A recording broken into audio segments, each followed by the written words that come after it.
bitch. No. Why do you hate me?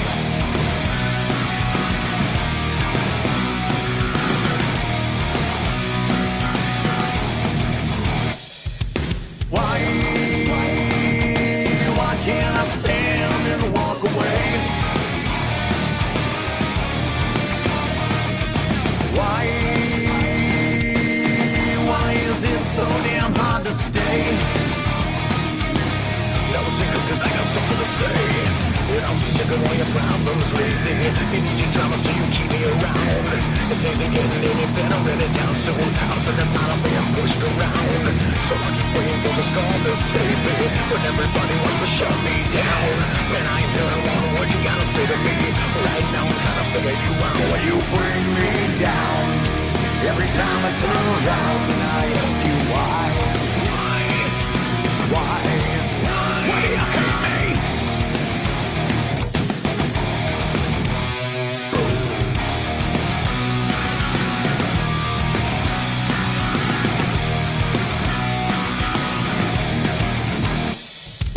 Why you try changing who I am? Now why can't I make you understand? Now understand that you're always about to come to an end. No one ever gave a fuck until right now. And they're all acting like I'm giving it up. Fuck it, I'm not giving everything I ever had to give. Right now I'm just not giving a fuck. So what? So I keep waiting for the storm to say what? But you can bet I'm getting sick of your lies.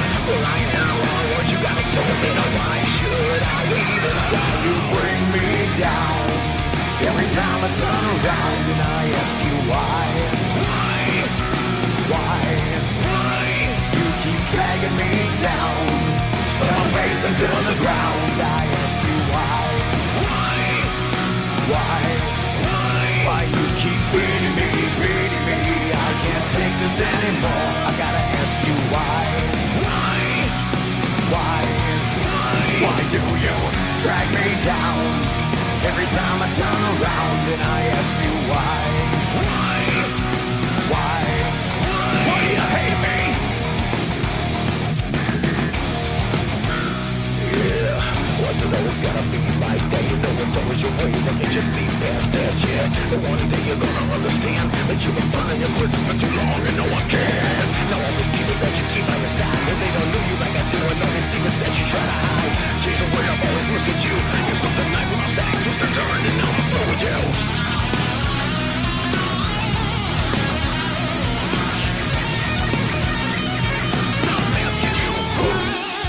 You bring me down every time I turn around and I ask you why.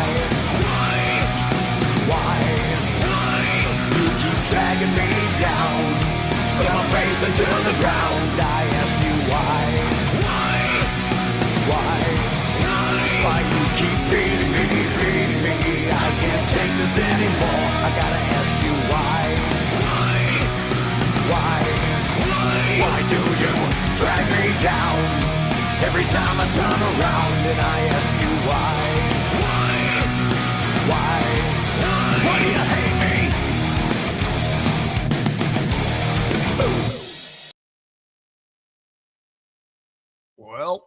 Well. Good evening, everybody.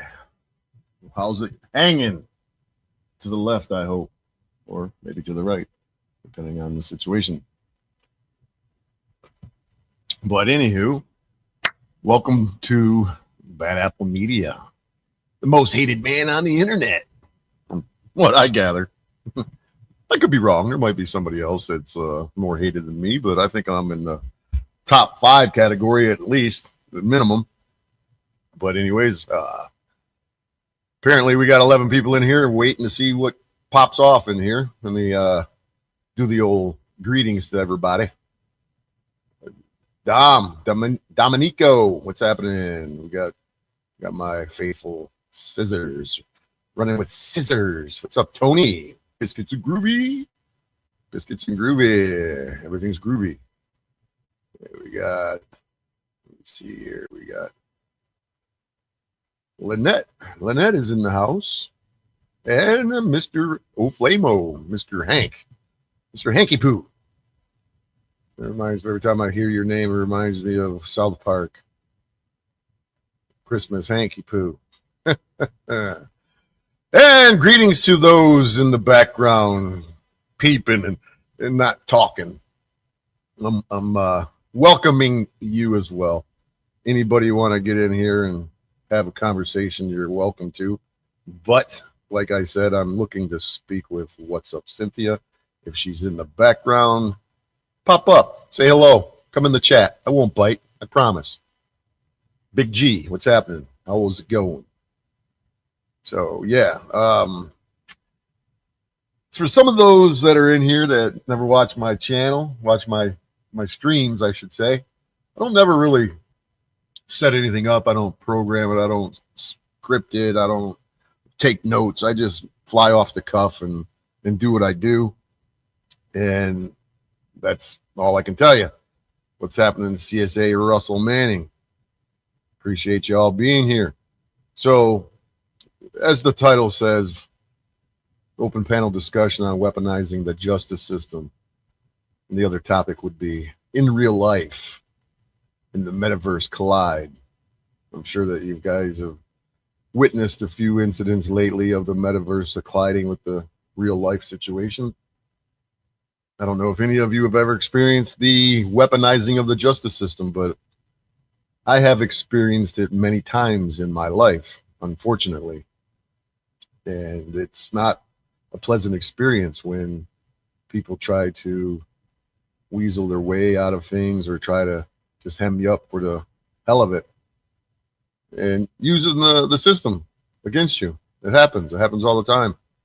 I'm sure I won't be the first, and I definitely won't be the last. First time that it, well, I wouldn't say the first time. The first time it happened to me, so to speak, not me personally, but to a family member, was pretty devastating. My stepbrother, the only one that I've really known, I never put my balls on a drum set that he had, but yeah, my stepbrother, the only brother that I had closest to my age, where we hung out, we peas and the carrots and pods and whatnot. He was a couple of years older than me. Well, my mom married his father when I was 2, so, and we're still part of the family, despite, several of my stepbrothers passing away over the years. But back in 1985, the legal system was weaponized against my brother. He had met a woman. Well, I shouldn't say a woman, a girl, a female, not quite yet a woman. And they were in a relationship, and she became pregnant. And one thing led to another. They living together. Give you a quick rundown. And, being young and dumb and full of cum, so to speak, no relationship is perfect.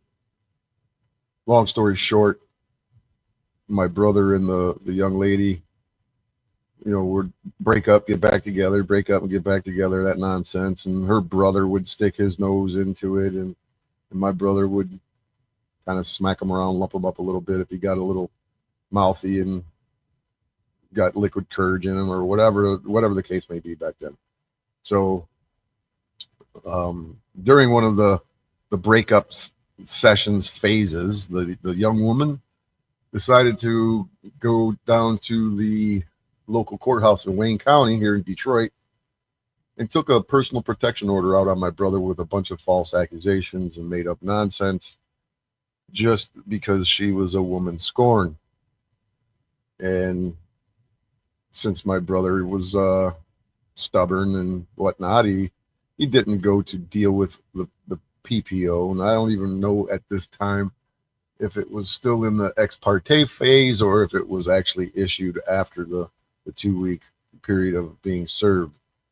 And I really don't even know if he was served. It's been such a long time. 1985 has been, a couple of moons ago. But nonetheless, it doesn't change what occurred. So under the pretense of reconciliation, my brother was summoned to the home where he shared an upper flat in a home with a lower flat where her brother lived. And my brother and his girlfriend had a baby. And so my brother went over there against our advice. He wanted to have a family. He wanted to be with his girlfriend. Figured he could work it out once again, another time. And when he went over there, they invited him into her brother's apartment on the lower end of the home, and shot my brother in the chest with a 22 rifle. Shot him in the arm first, in the right arm at the elbow, snapping his arm in half. And then the second shot directly right in the middle of his chest. The 22 bullet bounced around and ricocheted inside of his chest cavity. Killed him instantly. He dropped to the floor and died right where he laid. And clearly, subsequently, after the guy murdered my brother, somebody, I wouldn't say somebody, but he decided to take another shot at my brother, and he put a bullet in his groin, in his private parts, and it went through his body, and the bullet lodged into the floor as he laid on the floor. Clearly a post-mortem wound. If you're unfamiliar with things of that nature, a post-mortem wound could be simply proven because there was no blood flow from the bullet hole, from the exit wound. And if there was blood flowing in your heart, then there would be blood flowing out of your wound. So after the investigation, the detectives determined that it was more than likely a premeditated murder because somebody, probably her brother, took my brother's shoe off of his foot, went to the back door, and proceeded to kick the door in, and then tied the shoe back onto his foot after the fact. And I'll get into a bunch of details. It's not the point of this conversation or this video, but it was clearly evident that it was a premeditated murder, and my brother did not kick the door in. And the evidence shows that whoever kicked in the door was not my brother, because the footprint would not have been in the position that it was, because my brother's foot would have been a little higher. Those are the things that the detectives, kind of figured out on their own. If you ever watched the first 48, so to speak, you would understand, how things work. But it was determined that he was murdered. The detectives forwarded their findings to the prosecutor's office, and the prosecutor's office, the same prosecutor today as was then, Kim Worthy, declined to prosecute due to the fact that there was a personal protection order against my brother, despite the fact that the evidence clearly showed that it was a staged murder scene, and that the door was not kicked in by my brother. And we go on down the line, and the conclusion that I came to years later, not necessarily at that time, being young and not understanding how things in the just us system works, the county of Wayne in Detroit decided to not prosecute, to protect themselves from liability on either end if they were to prosecute the individuals who murdered my brother and they were found not guilty or acquitted due to the fact that there was a personal protection order. They could sue for a malicious prosecution and whatnot. And then if they were to have been found guilty, then our family could have sued due to the fact that they allowed, this event to occur through the weaponization of the personal protection order petition. So I have a personal stake in, so to speak, in the outcome or just the idea of people doing such things to another human being. I couldn't tell you why somebody would do something like that, because I'm not in their mind or their psyche. But I can tell you one thing: it's very devastating, and I wouldn't wish that upon my worst enemy. But it occurred. There's nothing that I could do to turn back the hands of time. The individual that we believe murdered my brother, even though his girlfriend was the one who took the rap, so to speak, and said that she was the one that did it. There's more to the story. I'm not revealing. It doesn't much matter. But at the end of the day, you reap what you sow, and God Almighty took care of the individual who murdered my brother. And he never spent a day in jail, was never ever thought of being prosecuted. But the good Lord, God Almighty,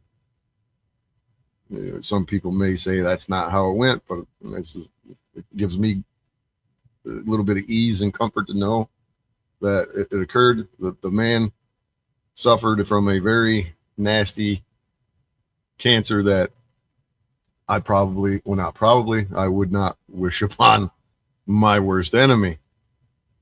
So a very devastating cancer took him, and the black shadows came and got his little ass. So I have a very, very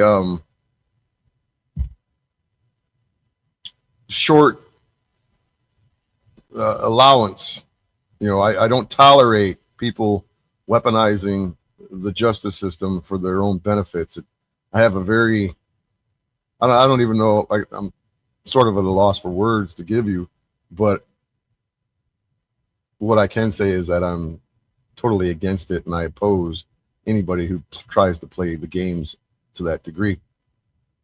And in my own personal situation, I've had, an ex take out a PPO out on me for retaliation.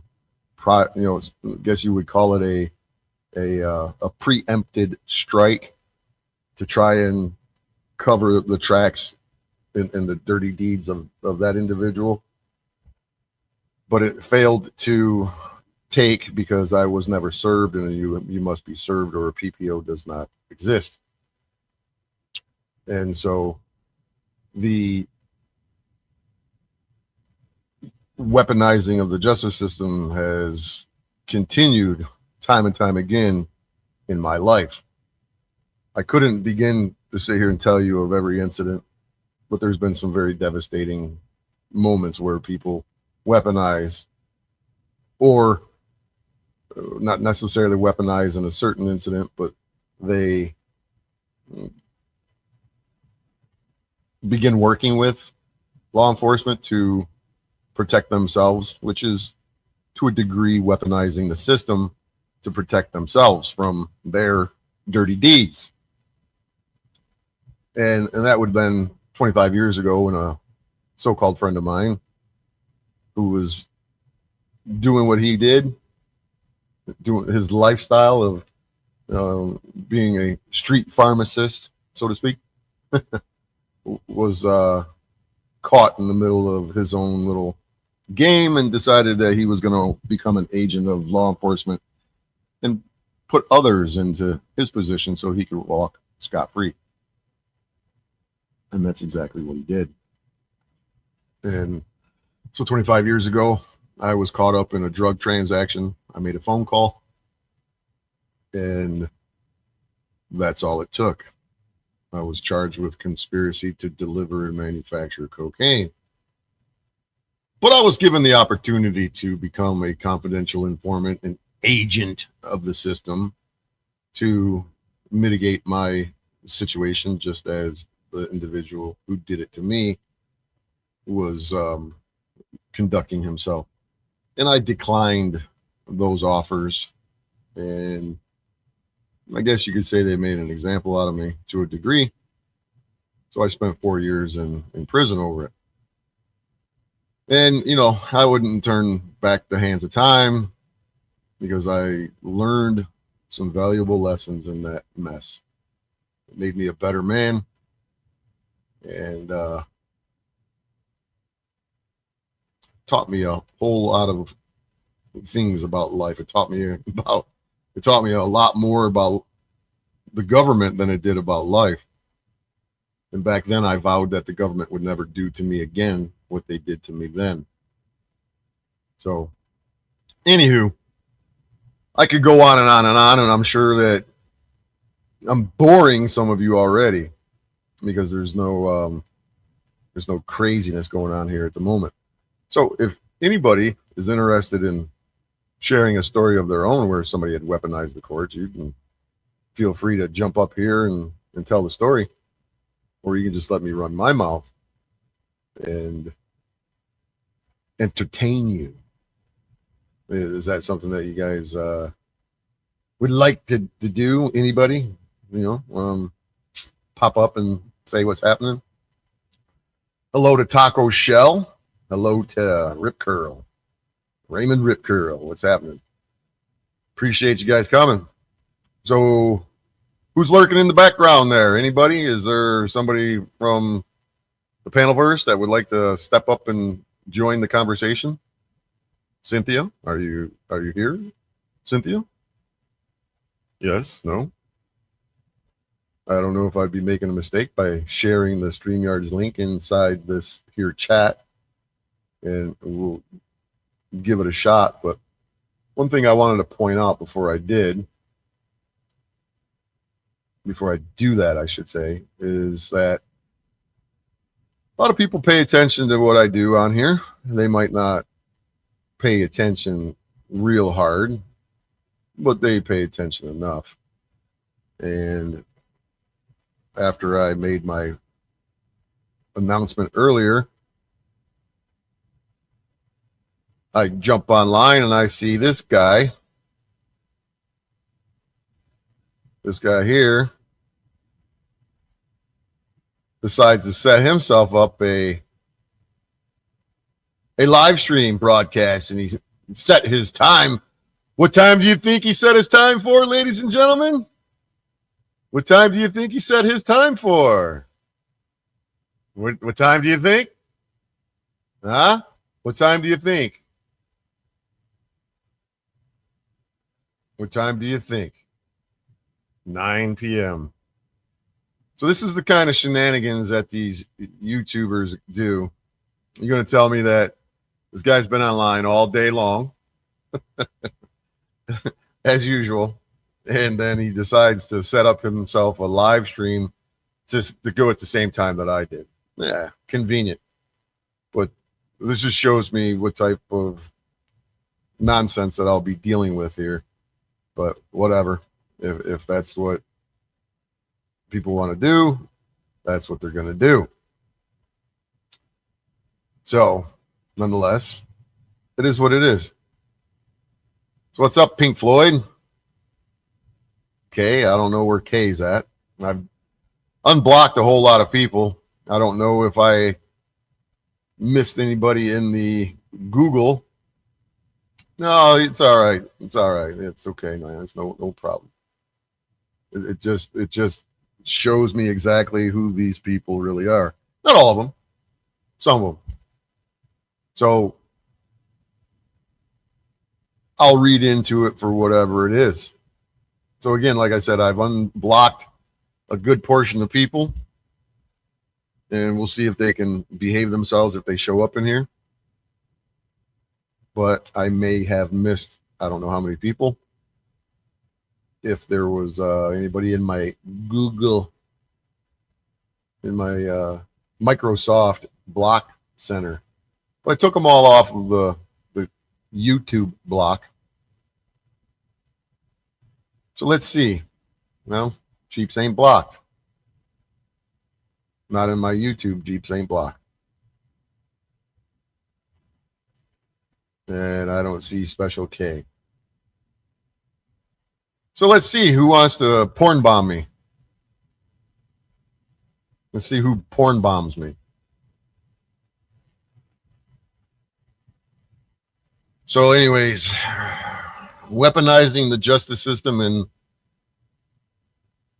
in real life versus the metaverse. or where the metaverse and real life collide is kind of part two of weaponizing the justice system, as far as I'm concerned. Because as of recent, not just recently now, but 6 years ago, the metaverse collided with the in real life multiple times. I told the story the other night how I have been attempting to try to bring awareness to those out here in the metaverse lands, in the YouTube streets, as they claim or call it. Try to say, hey, man, keep the nonsense of the internet on the internet. But apparently, people don't listen.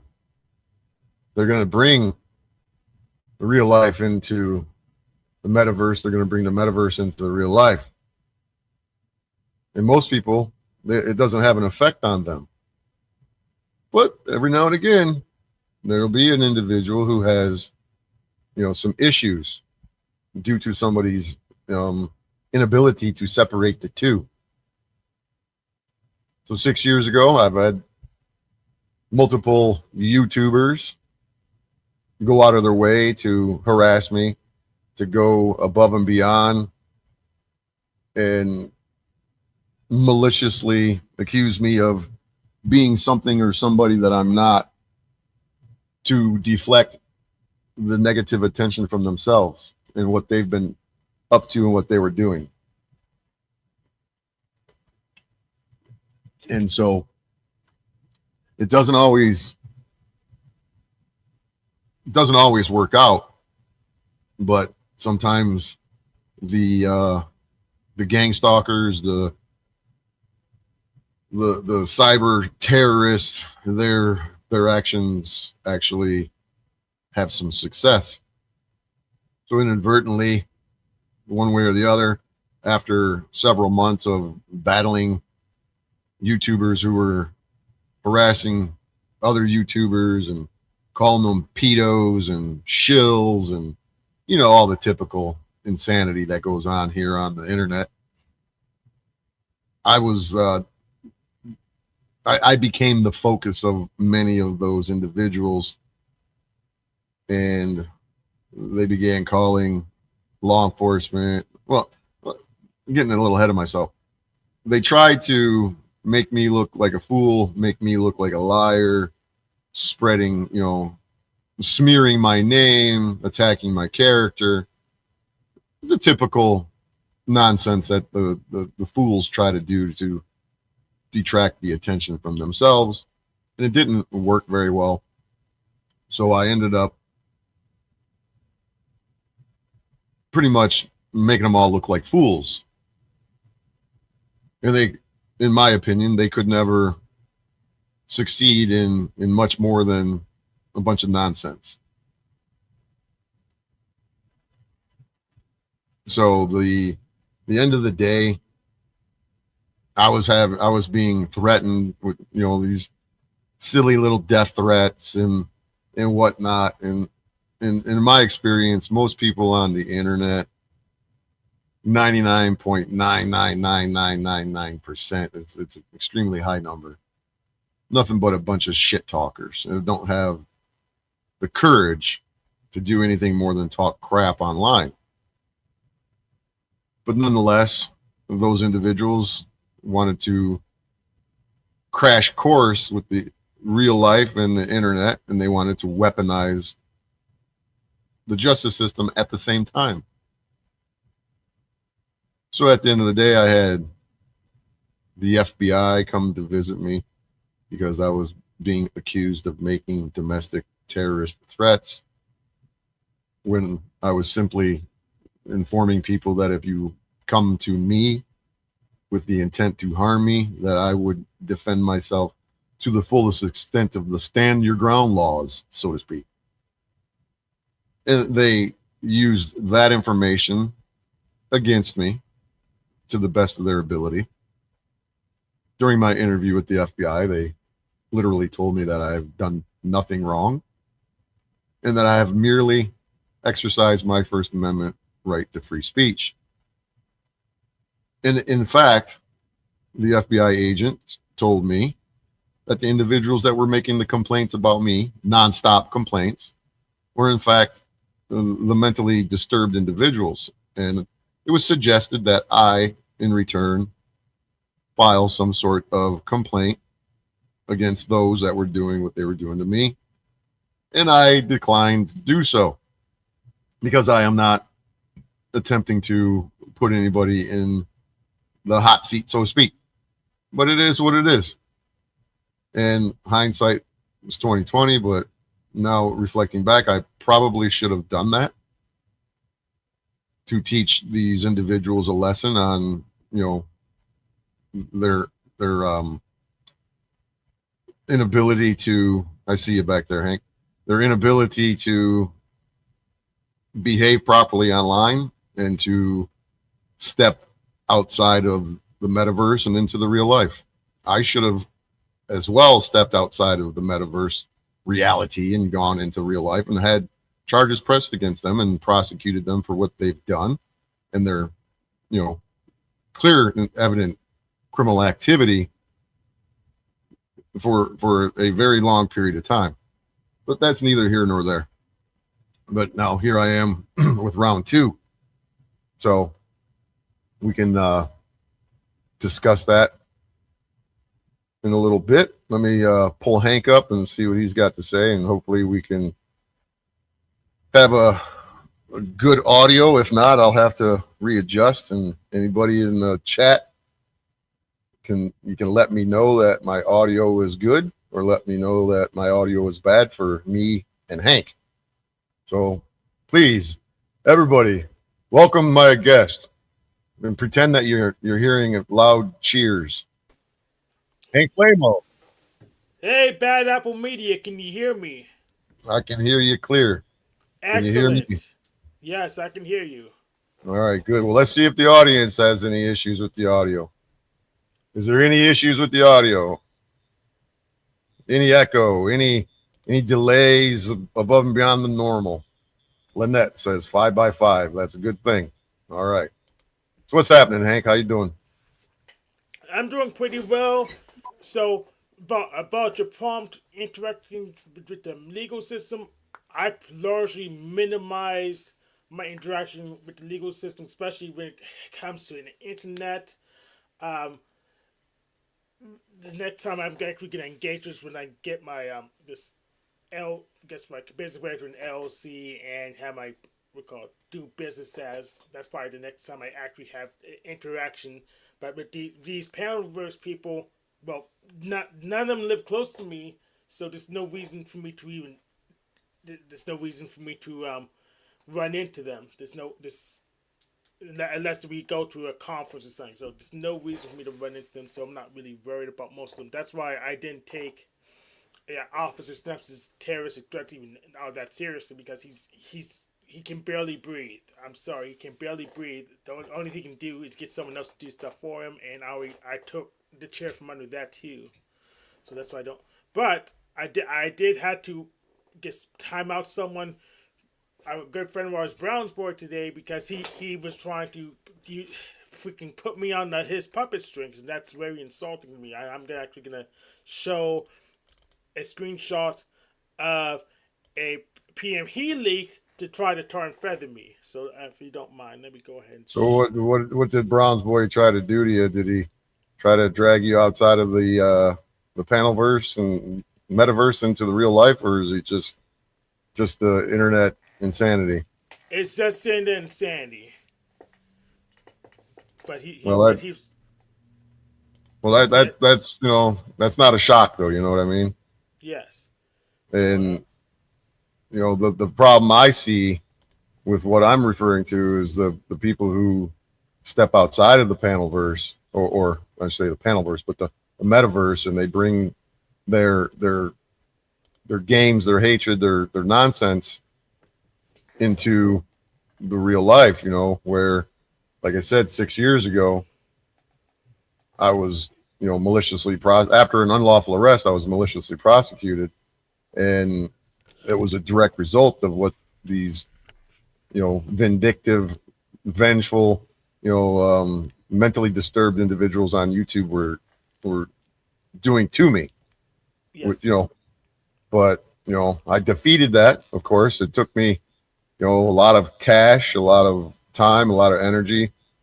It cost me a lot of in my health. It cost me a lot with my relationships with family members. It cost me relationships with, partner. It cost me a lot of things. It cost me time, let alone the money, everything else. It takes its toll on somebody mentally, not just physically and not just financially.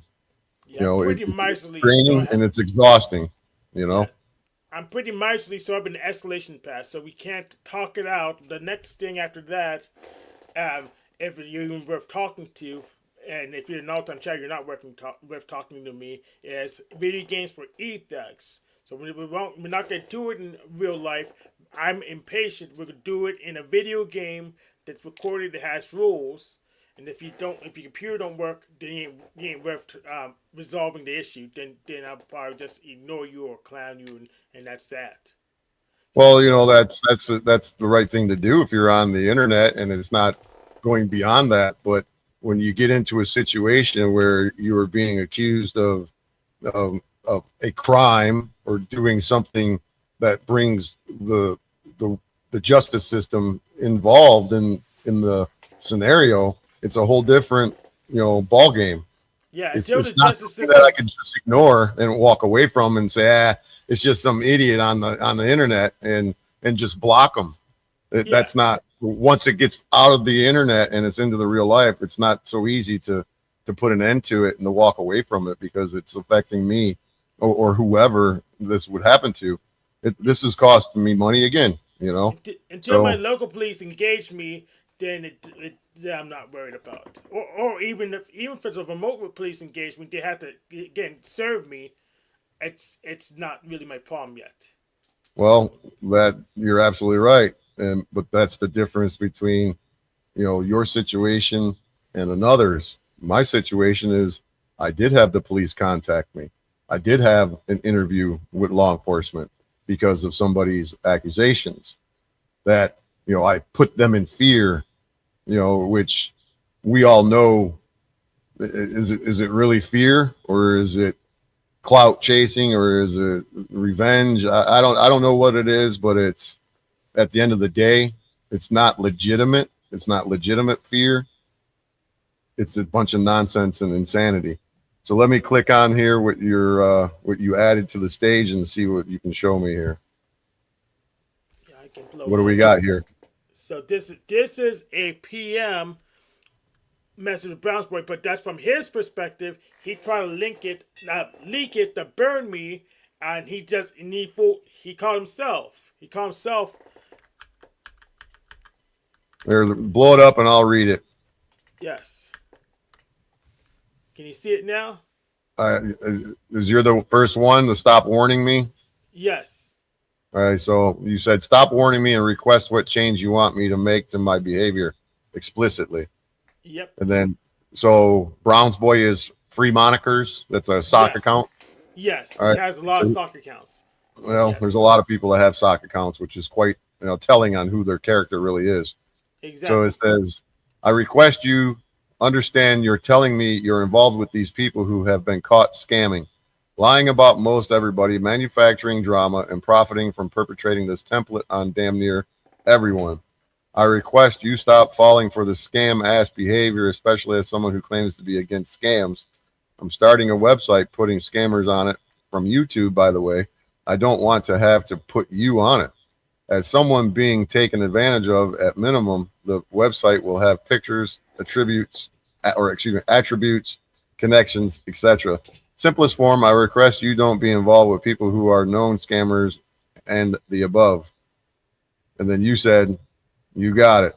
And then he said later, I request you help point out that behavior so others don't fall into the same template. Yes, and that's why I said you got it. I blocked him immediately because he followed up. He didn't tell me what behaviors to change explicitly. He put some kind of vague evaluation criteria to make me second guess myself. So he was trying to puppeteer me. Well, you can read between the lines, right? Yeah, I could read between the lines, but I'm telling him to write it out. That's what I said explicitly. I told him to write the whole thing out Well, because I think. Do you have an idea of what he's saying without writing it out? You reading between the I have lines? an idea, but he if he can't be explicit and he's trying to be controlling, then he is part of the problem.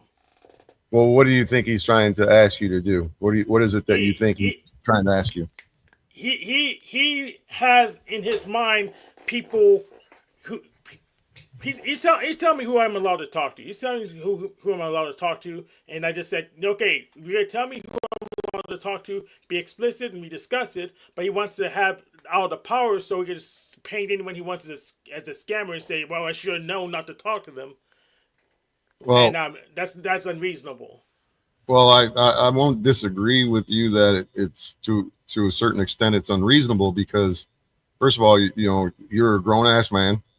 You're going to talk to whoever you want. You're going to associate with whoever. You're going to do whatever it is that you want to do, and it's not his position, whether he believes it is or it isn't. It's not his position to tell you to not communicate with somebody, or a group, or whatever, a community. That should be for something that you should, if you can read between the lines. He's, from what I read, he's just giving you a warning saying, hey, I'm starting a website and I'm going to point out all these guys out, these grifters, these thieves, they're scammers, or whatever they are. And he says he doesn't want to put you on there too for being associated, guilty by association. So I agree with you that he shouldn't be telling you, first of all, he shouldn't be warning you of anything. He should just say, hey, guess what I'm doing? I'm starting a website, blah, blah, blah, blah. And, it doesn't matter who's on it. I'm going to, or who's a part of it. I'm going to put their faces on it, which this kind of happened over in the First Amendment community, so to speak. Somebody started a website, not trying to change the subject, but it's kind of related. Yeah, it's very related. Somebody started a website where they put, they were doxing YouTubers and putting their real information, their names, all of the information to figure out who they were. We're like peeling back the screen names, and it's public information. I get that, so really nothing anybody can do about it. And if you don't want your name and information doxed, then you probably shouldn't be on the internet, or you should have took precautions to prevent that from happening by using VPNs or using a Google number or text now or whatnot, and share very little bit of personal information about yourself. Yeah. But in your situation, I'm not trying to hide on my situation. I have some indirection just so I can know who's doing what, because if they would cross the boundary if they really didn't care about respecting me, so I know I can easily identify people who can't keep their hands to themselves. Well, I get that. I'm not saying that what he's saying or doing is right, and I'm not saying what he's doing and saying is wrong. What I'm saying is that he's keeping it on the internet. So to me, I personally don't really see an issue with him starting a website and putting that information on there. I don't necessarily see an issue with him saying, giving you a heads up, so to speak, and saying, you want to associate with him, that's on you. And you're well aware of who these people are. But what he did after I blocked him is he leaked. There's a screenshot from his perspective. You can clearly see, because he got the warning that he couldn't contact me anymore. He leaked this so he can try to use other people to socially control me, so I can be shunned for not just following his commands. So I burned him. Well, I get that. I'm not saying that you were wrong for doing that. You're if you don't want to disassociate yourself with those individuals or whoever, that's your business. But at the same time, he's probably going to, make good on his promise to put you on, some sort of website with your information on it. There's Yes. nothing illegal about it, so to speak, and well, not so to speak, but there's nothing illegal about it. Yeah. It's And somebody's personal opinion about other people, and the only thing that you cannot share about an individual, and I've tried to make this clear to SSN. your Yes. social security number is the only thing that you're not. That's the only thing that'll get you in trouble. The rest of it, if it's true or it's not true, that's something that you'll have to take up, because law enforcement isn't going to get involved because you're saying that somebody is this or somebody's that. Where that comes into civil, you know, the civil aspect of it. So you would have to, file a civil suit for slander or defamation or whatnot. And most people don't have time for that. You hear it all the time. You hear certain individuals and saying that I'm gonna sue you, or they're saying they're welcoming people to sue them. Well, nobody's nobody's gonna do it. There's very few people that would. I myself, I'm probably one of the only people on the internet that would take somebody up on that. Yeah, I And wouldn't. I bet it's quicker and cheaper just to assassinate their character. well, it doesn't do any good to attempt to quote unquote assassinate somebody's character when the characters are all in the same club. You're not going to assassinate anybody's character when nobody gives two squats about the individual. You see what I'm saying? Well, that means a one. If they don't give a squat about that individual or their opinion or their threats or their requests to tell you who to hang out with because they can't format them properly, then I won, and I continue Well, doing what I do. well, I wouldn't say that you won, and I wouldn't say you lost. I'm just saying I would say that you're standing your ground, and you're just minding your own business, and be like, most people have the mentality, and maybe you do as well, is that if it didn't happen to me, and it doesn't really matter much, or if that person doesn't do it to me, or I'm not involved in the drama or what, the chaos of that group, and you're just, observing and just being a part of it as an innocent, so to speak. um, you're just an involved party. There's really nothing to tag to you. There's nothing to, okay, just because, you're hanging around a bunch of people that are behaving, less than ethical, doesn't mean that you're ethical as well. It means that you have bad judgment, and that, you might want to reconsider who you do hang out with. And it's not up to anybody, whether it be Brown's boy or anybody. Hell, I tried that. If you ain't paid attention, I tried that with another YouTuber who's, associated with individuals, and I said, I'll pay to fix your, this or do that, but you got to stop hanging out and associating with those people. And I knew that it wouldn't happen. I just wanted to put that out there to see But you did. spot. You told him explicitly who not to do what with. Right, right. Brown's boy couldn't respect me enough to do that when explicitly requested. He didn't have enough respect for me. I was supposed to just guess who he didn't want me to hang out with, and I'm not. Right. That's a waste. That's a waste of my time. If you know who, name the names, make the justifications. Don't make me guess. Well, I think that you probably could throw a couple of names up in the air and figure out who he's referring to. Yeah, I could do the work for him, but it's not my job to do his homework anymore. Well, I also know, I get that, but I also noticed that you did not say, give me specific names and what channels and who are you referring to. You didn't say that, so to speak. I don't even like saying so to speak. I'm already wearing that out. But that's a contextual thing, because I've been asking him for months for the names explicitly. I've been asking for months. Right. Yeah. He's trying to make threats to me. Oh, I'm gonna tar and feather you when he has no credibility in the first place. So he just told himself. He makes, I don't know who he is. I don't know very well, but I seen him the first time that I seen his name was when I came to your channel, when you were on there with Ben Amin, the day that I told, I tried to share what occurred to me, and and I don't know, you were listening to me. Ben Amin was listening to me, but the other people just didn't give a fuck about what happened to me. Yeah. And that's what I mean is that unless it happens to somebody directly or really indirectly, like, somebody they know, somebody they really, really care about, it doesn't matter to them. 90%, I wouldn't even say 90, 99% of the individuals that are on the panelverse or on the internet, do you think that they give two shits about what I'm going through right now?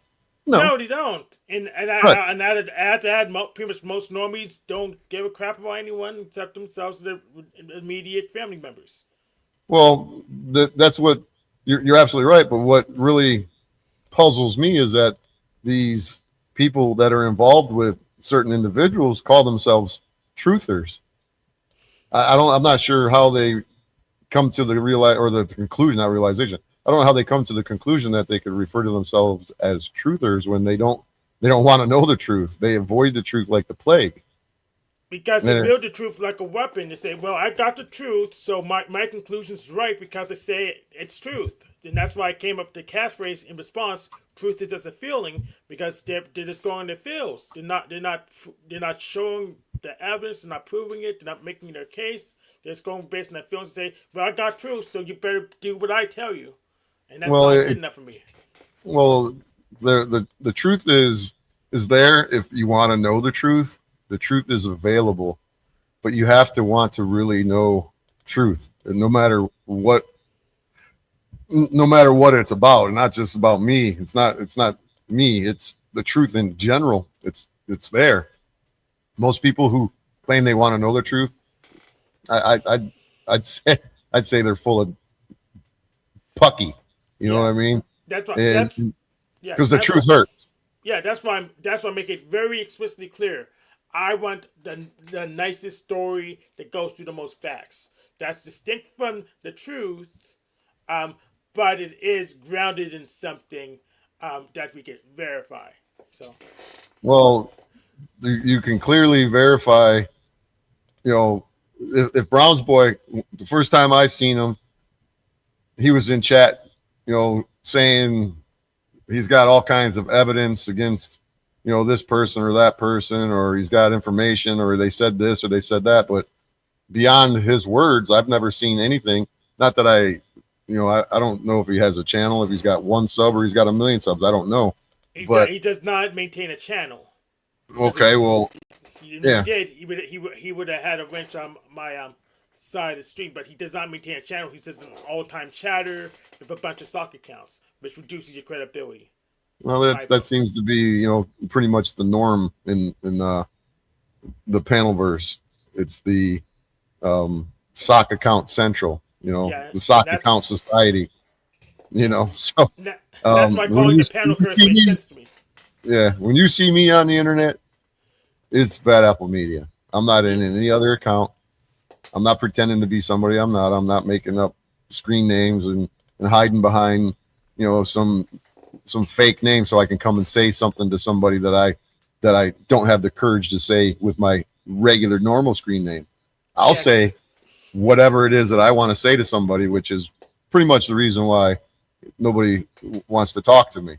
Yes, and this behavior like this with the stalking caps and trying to change people's opinions and just say chat don't matter. It's a little hyperbolic, but overall, I care about what's said and done panel because that's provable, that's verifiable, and just chatters, especially when you don't have a rant, you can't even verify who was the source because YouTube's too stupid to dereference all the chat names, so you can go to anyone and go to their channels. So, well, yeah, I can go and start an account tomorrow for Hank Flamo. Exactly, and nobody will know it was you, which I've had that happen before 6 years ago. They were cloning my account and a bunch of others and my mods and and they were even saying stuff that trying to pretend to be me, trying to pretend to be others and whatnot. And then I see Chris is in the background. You're gonna have to put your face a little lower there so I can see who you are, and give me 2 fingers up. Yes, All and that's right. why try get the strongest people as friends so they can verify Hang on who a I am. second, Chris. Well, that's that's the thing is people are going to continue to do what they're doing unless things change where people actually start giving a shit. And Yes. if they don't give a shit, then people are going to continue to play their games and get away with it nonstop. So we got another guest backstage that I'm going to bring up here, and everybody pretend to hear the loud clapping in the studio audience going, yay! Welcome, Chris, to the stage. Oh, thank you, sir. Thank you. Yeah, so I just want to commend you because you're not afraid of equitable discourse, of talking to people fair with rules. So I want to commend you for that. I see a lot of cowards around here who are afraid to face you. So that's all I got to say. That's clear and evident that most, you know how it would be a lot easier to act as if you can't come on a panel if you start your own panel, right? Yeah. And then everybody's over there acting like, oh, I didn't know. Or I'm not saying everybody, but it's just, is it coincidence? I They're think not. lurking here anyways. So once they get bored, Wow. they're gonna lurk here anyways because most of them the whole bunch of them are addicts. So don't worry about a time slot overlap. It's not a big deal. Well, I get that. They're probably on multiple devices, which is, typical. But, it's frustrating on my part. And thanks for coming in, Chris. I appreciate you. But it's frustrating on my part to witness this and to only be a part. And I'm not even a willing participant in the panel verse or the panel curse that I call it. There are some decent people in it, but there are some people that, hey, I'm looking at them with a raised eyebrow and going, really, dude? So, I haven't been able to have a proper dialogue with anybody whatsoever that holds, any sort of channel to a degree because only person I've ever had a dialogue with was Hank. Flow State, he came on here, and I let Bex up here and let Yeah, that's Snowfire. Bex did all the talking. And Snowfire, which I forgot about Snow. So no offense, Snow, I forgot about you. But that was, she told me that, there were people that were messaging her saying that was the best, I guess I wouldn't say interview, but conversation that they've heard her be allowed to have with anybody in a long time. Because you know how many times I get backstage, how annoying. When you make somebody uncomfortable, that's when you get backstaged. I already know the answer. Or am I wrong? Well, I'm not saying that you're wrong. So, or you're saying something they don't want to hear, so they're going to backstage you. Exactly. And I don't even know how to backstage you. So, you want to say something, I guess, so I'm either going to have to try to, be like, la, la, la, talk over you or let you say what the fuck you got to say, so. Yep. And that's why I invite these people to my channel constantly. Before I even was drug into the panelverse, I was doing live streams on a regular, and I would put my link in there and say, hey, any of you guys want to come up and talk to me? And I was referring to those channel creators or those content creators in the First Amendment genre. And nobody would pop up into my shit. I know. I know. They're just running a program. People can't see that. They're blind. I don't know to what extent they're involved, but well, Hank knows. It's like shish. Well, I've come to a pretty good conclusion, a rationalization, reasoning that there can be no other excuse. There could be no other reason why they're avoiding the reality of the truth of the matter. Is either they're hiding something or they're just phony as motherfuckers. I don't know what it is. I'm kind of, I would say both. Well, yeah, I was just gonna say I'm kind of caught in the middle of being a little bit of both, right? So, I do a little, there is a real thing out there called gang stalking. There are programs out here, the community policing programs. I've been paying attention to some of these influencers. It doesn't matter whether it's guys on the level of Alex Jones or Andrew Tate or or even a Marfugel TV, even down to the little old 100 viewer, 100 subscriber channels. Influencer is an influencer. If they're distracting or they're gathering intel, whatever it is that they're doing, they're going to do it. Or if it's in an echo chamber. So Yeah, I usually use Myers-Briggs type indicator so I can just have it predict people's behavior. But I usually don't do it on everyone. I do it when they start making trouble. well, a lot of people are just on the edge of making trouble or just flying by the seat of their pants. I don't know. I'm still learning the dynamics of the panelverse, because there's so many and it's so intertwined. And the difference between the First Amendment community and the panelverse is that the First Amendment community, they have a focus. They have a common denominator that they're all working, to somewhat, put their attention on, and that would be the system, the B system, whether it be the courts or law enforcement. There's not a lot of drama. There's barely any drama, but then in the panelverse, that seems to be all it's about. Yeah. It's like a huge soap opera.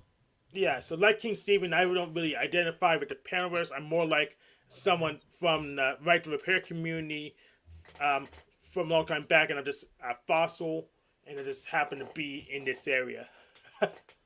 Well, I'm going to take that that text that you got down and Yep, we don't need it anymore.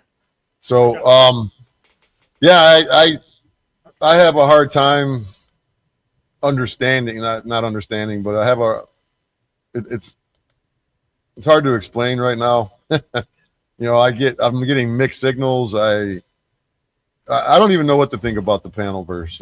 It's a place that unlike anything I've ever experienced online yet.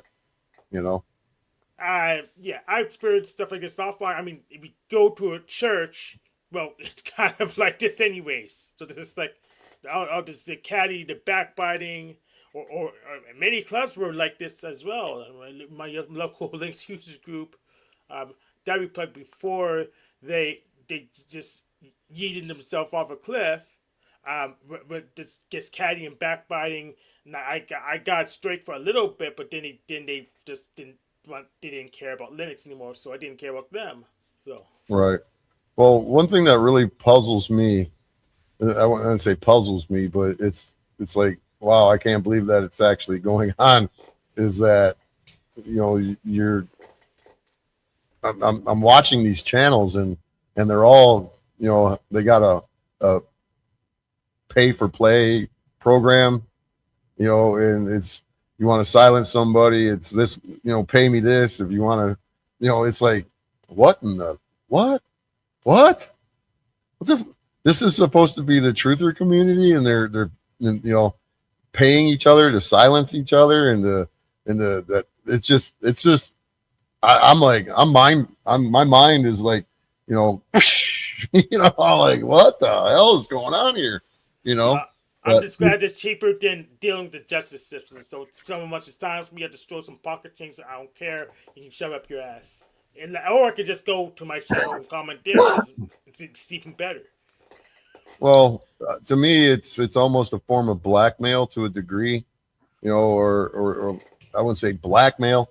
I would say blackmail, but at least it's a form of it, but it's not. It's not technically blackmail, but totally yes. But I deal with corporate America, so that's just normal stuff anyway. So this is actually lower, less important than just working. So. Well, when you got somebody at, I'm going to kick off Hank Flamo and tell him you want to come back on here, you got $100 bond. You got to pay me $100 or $50 or whatever it is. It's like, what? I've never in my wildest dreams would I ever think that this would, of course it would, but I thought we are dealing with grown men and everybody to be able to say what they want to say and have their opinions and their views and whatnot. And, if you don't want somebody on your channel, then you simply kick them off and that'd be the end of it. But you got this structured financial system within Yes. the Panelverse. It's to a degree it's genius, I guess. Yeah, But it's an adaptation for your friends like Officer Snaps who can't keep their hands to themselves. They can't maintain boundaries, but they want to make some money off of them anyways. So they'll just have them up to yell at everyone and threaten everyone. Then someone will pay to kick them off.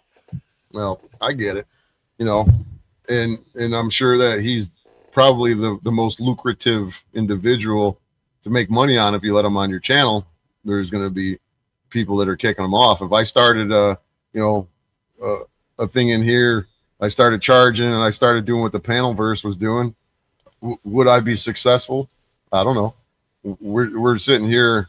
We went from 23 viewers down to 11 because this conversation isn't bringing the drama, the heat, so to speak. You know what I mean? And that's why I said I don't really worry about how many viewers they're gonna come back and watch it anyways. But if they're not getting the loosh, well, I'm trying to have a conversation. It's for me. So if you Right, well, you exactly. know, just go somewhere else. You can go somewhere else. I don't care. There's a big website. There's a big internet. You can go somewhere else. Thousands of channels. Yes. You know, Well, one thing sorry, I didn't mean to. No, you're right. What's up? And something that might help you with this Panelverse and understanding it to a further degree is you have different types in these Panelverses. You have like the drama types. You have those that like you have people in between trying to figure it out, and then you have people that are kind of serious who implement these various alternative technologies, such as the creditor stuff, the trust stuff, and all that kind of thing, So Right. common law, there's you get different types in this community. Not all of them are serious, and they have one thing in common. Most of them is most of them agree that like the Fauci ouchie thing. Most of them agree that was wrong, and I don't want to mention any names, but Well, right. yeah. So Well, that situation was clear and evident to anybody who's been, paying attention to the B system for longer than 6 months. Most individuals that when I hear these people say that they're truthers, I'm like, truthers? What really? And I know, Hank, you and I had a little debate back and forth. Little piss and match. You obviously don't believe in flat Earth. You don't subscribe to it. It's not that I don't believe into it. It's just like it's just very context depends. So if I was a light beam, it would look flat to me because I was going that fast. But from the human perspective, I could literally just go outside, go on a hill, take a picture of my phone, and if I squash the picture, I see the curvature bright and clear. So, and there's the models just don't, the flat Earth models don't make sense of that at all. And then when you do scientific tests, it's got the models contradict here and there and there. So I just go with the models contradict that's more consistent with the observations. Well, I get it, but see, I don't know for sure what in the grand scheme of things. Generally speaking, it doesn't really matter on the human level. Like, what does it matter? Like your life's still going to go on. What it matters to me is it matters that one, that I don't like to be lied to. Yep. And two, that if we're not in a big bang, and we have a creator, then Absolutely. that brings me much closer to my belief and understanding, or not even a belief, because a belief is something like I accept my creator much more. I have more faith in his existence than I would with some Big Bang Theory, so it brings me closer to my heavenly fathers in creation. So it serves a purpose for me, and I don't ascribe to it. I don't buy it because I want to be closer to my faith. I First of all, I'm a critical thinker, and I want the answers to everything. I want my drive, my thirst for information is never quenched, so to speak. And it took me a long time to finally come to the realization that there's something's not right here with the heliocentric model. And that's the end of the it doesn't A lot of people matter. agree with you. I mean, yeah. Most scientists even agree with you. They don't use heliocentrism. They use general relativity, where anywhere in the universe can be the center from that perspective. So, though most people agree, the heliocentric model was garbage. Well, it doesn't at the end of the day, you're never going to get a straight answer out of the Luciferian beast system, the people who run it. The evidence is clear. We've been deceived to one degree or the other, and to get regular people to argue about it, whether you're arguing with another human being or a bot, is kind of pointless. There used to be a time where I would get into a pissing contest with people, and then I finally come to the realization is like, what do I even care if any, let them believe what they want. I don't care. Exactly. And once I then subscribe, I've adopted the once you go flat, you never go back motto, and that's it. Yes. So that's exactly. So since I know those beasts and people are liars, if they don't conform to my standard, I'll treat them the exact same way I treat a brown sport. If you're not going to give me the straight answer when I ask you to, then I'm going to ignore you or block you, and if you make trouble after that, I will tar and feather you, like I will to the banksters trying to censor video games. You guys are on notice. I'm still working on a project to get back at them. So. Well, I don't know exactly what your game plan is when you're talking about the banksters. I know you got your focus on that. When it comes to the banksters, I go back to Jekyll Island and the Federal Reserve, and then go to 1932 and the gold and silver being, and it takes me right to correcting your status and getting your taking back your God-given natural rights, and telling the federal corporation to take it and stick it up their ass. But too many people, I wouldn't say too many people, but people in general, humans, they do not want to know the truth. It tells you in the Bible, man, to know truth will set you free. So what does that mean? That's where I look at it. What does it mean to me? To know truth will set you free? Is I now I know the truth about their deception and taking our God-given rights and perverting them and turning our rights that God gave us, our liberties, into privileges and protections. And here's and the that's thing. I serve the omniscient, omnipotent creator. If their rights can be taken away, then that's a false god anyway. So I don't really care. well, it's not necessarily. You can say that it's a false god, but it's not. If people don't have the ability to discern the reality of it, then anybody can be deceived. Yeah, and most people, that can be deprived, it's not right at all. Well, I don't disagree with that, but when you see studies where people conform to what other people do just because it's the hive mind mentality, it's not very difficult to comprehend why people would go along with this beast system, because it's what everybody does, and it's not comfortable being the odd man out, the black sheep, or being I am Spartacus. It's not comfortable. Yeah, so I'd say I try not to confuse rights with privileges. so I don't confuse stuff God gave to me with stuff the state gave to me, and I try to keep them. I keep my peas and carrots in separate bowls, if you know what I mean. So Well, yeah. yeah, I get it. But see, I've had an argument. Like Paul, he goes over and he talks to Chili. I could tell you, I tried to communicate with Chili DeCastro 100 times. I've tried to communicate with people in the First Amendment community who are steadily sharing misinformation, disinformation, harmful content is what I would call it, Mm-hmm. by telling them that you don't need a driver's license and the Supreme Court said so and yada yada. Well, they're not lying, but at the same time, they're not clarifying exactly how you accomplish that goal.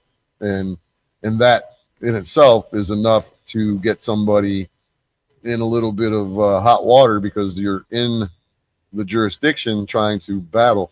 I've been sharing a little here and there videos of people that are claiming they're state nationals and whatnot, and I'm gonna expand this channel to doing more content like that eventually, slowly but surely, and Yep. eventually I'm gonna I'm gonna share my process with everybody, how I turn myself into a sovereign. I'm going to correct my status to become sovereign. I'm going to show the entire process as much as I can. And then when the time comes, I'm going to share my experiences out there because I'm pretty sure that I'll be feeling the negative effects of Johnny Law. Yeah. So I'm gonna. So I don't really like defending Pussy Paul, but he's actually right on a whole bunch of stuff and has to go with right to travel. But when I think about even further beyond that, it actually makes sense to me why the state is tracking who's who on the road so they can ban people who abuse their privileges. Well, it has to, if you know right from wrong and you were raised properly and it's in your character, your genes, your DNA to be a decent human being, do you really need somebody in a costume with a gun and a badge to tell you how to behave, or the threat? It's already in the Ten Commandments Yeah, that it's not for me to it's you not know. for them to tell me. It's not me to tell people who can't figure it out. So some people are just too Well, thick in the what is head. so hard? What is it so hard to figure out the right from wrong? No, well, don't How ask to, me. how to behave properly? Don't ask me. Ask drunk drivers. Ask um, Well, if a drunk wrong driver, people. if a drunk driver didn't hurt anybody and there was no victim and there was no injury, loss, or harm, then is it really a crime, or was it No, an immoral act? no, it's not. In my book, it's not really a crime. But when there is loss or injury harm, we very damn well throw the book at them. And if So he, what and this, difference does it make? What difference does it make if you have a driver's license or don't have a driver's license? If you harm somebody, you harm somebody. because we'll have slick assholes trying to play games to avoid to stay on the road, even though we as a society decide, hey, this is probably not a good idea for our safety, and that's why. Well, see that gets me back to your individual character, and that you should have enough moral standing to know, because I myself, I don't drink and drive. And just because if I become a sovereign doesn't give me some, you know, belief that now I can do what I want because I'm sovereign. No, it's based upon your sovereignty based upon your moral character and your perpetuity and your ability to know right from wrong, and you'll maintain a a code of conduct, so to speak. That just because if I don't have a driver's license and I'm a sovereign and I'm not in the jurisdiction of the beast system, so to speak, if there's no injury and no harm, doesn't mean that I can. This is the conversation that I had with fucking Chili DeCastro. Doesn't mean that I could just drive down a road going 100 miles an hour because I don't have a license now and I don't have to worry about it getting taken away. That's an idiot. That's somebody who shouldn't be a sovereign. That's somebody who does need some oversight, some overlords, and somebody to control their behavior. Right. It's like going like 90 miles an hour in a neighborhood, where a bunch of where there's a bunch of houses. just some things you do not do. It's not zoned for that, On the freeway, fine, but not not through a neighborhood. I mean, some people are just you're right, and they need to be controlled. People like that, idiots. Yeah, and Sorry. that's Well, it doesn't and give that's you the clean card to act like a retard. Pardon my French. Agreed. so So let's assume but they do that's have sovereignty. Yeah, well, go ahead. let's assume they do have their sovereignty, but now we're dealing in anarchy with the competition and use of force. That's Now not, I disagree. now they're dealing with the community at large. Say, well, you may be sovereign, but we really don't like what you're doing, so we will forcibly remove you from the situation. See, I don't understand. No, I wouldn't say understand. I don't. I don't. How is it going to create anarchy? No, Because no, people when, have no. driver's license. When you're sovereign, you're not governed, and now you're in a state of anarchy relative to You're other people. self-governed, bro. Yes, You self-governed. you're self-governed, but if your governor is off and you're making potential loss and harm to the community at large, they had the privilege to initiate the use of force to keep you in control. Then I have the ability to initiate self-defense to keep them from controlling me. Yes, and the winner will pretty much whoever wins the match will determine policy here forward. No, that I disagree with you because first of all, if I got 1,000 friends of mine and 1,000 people who are like-minded, who are out on the road traveling, and they don't have license plates, they don't have registration, but you can get insurance. You can get automobile insurance without having a license. You don't have to have a registration. You don't have to have a title. To buy a car, it's not registered when you buy a car. It's not titled when you first buy it. You call the insurance company and say, I'm about to buy this car. Here's the VIN. Give me some insurance. And they say, sure, here you go. Here's insurance. And they will not take your insurance away because it's not registered or plated. It's not how it works. It's kind of a loophole where you can have coverage. Yeah. And there's other ways around the situation where you don't see. A lot of people have an issue with license plate because it's a violation of your Fourth Amendment, because the government shouldn't be able to get behind you, run some numbers and say, oh, that's Hank Flamo. They should not have the ability to do that, period. And whether anybody believes that should be allowed, that's an authoritarian personality, period. Whether it's on a level 2 or on 100 level, it's authoritarian. If you believe without any question that the government should be able to know who you are just by running some numbers, you're not American. You're something freedom about that. Yeah, maybe, but I worked as a system administrator, and I have all the files I have names.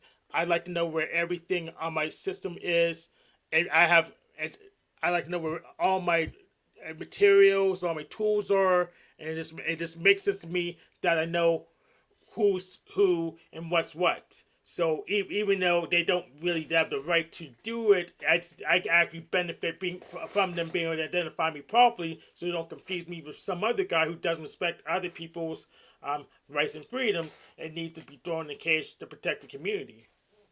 Well, then we get back to the same pissing contest is if you know how to behave. Just because I unregister my vehicle, I take away the state's claim to my property, doesn't mean that I'm immoral and I'm going to go out and commit crimes, and they should be able to know who I am because I might do that. Anybody who, founding fathers, cliches, anyone who's willing to sacrifice a little bit of liberty for some safety deserves neither. Yeah. Well, that's where we're at right now.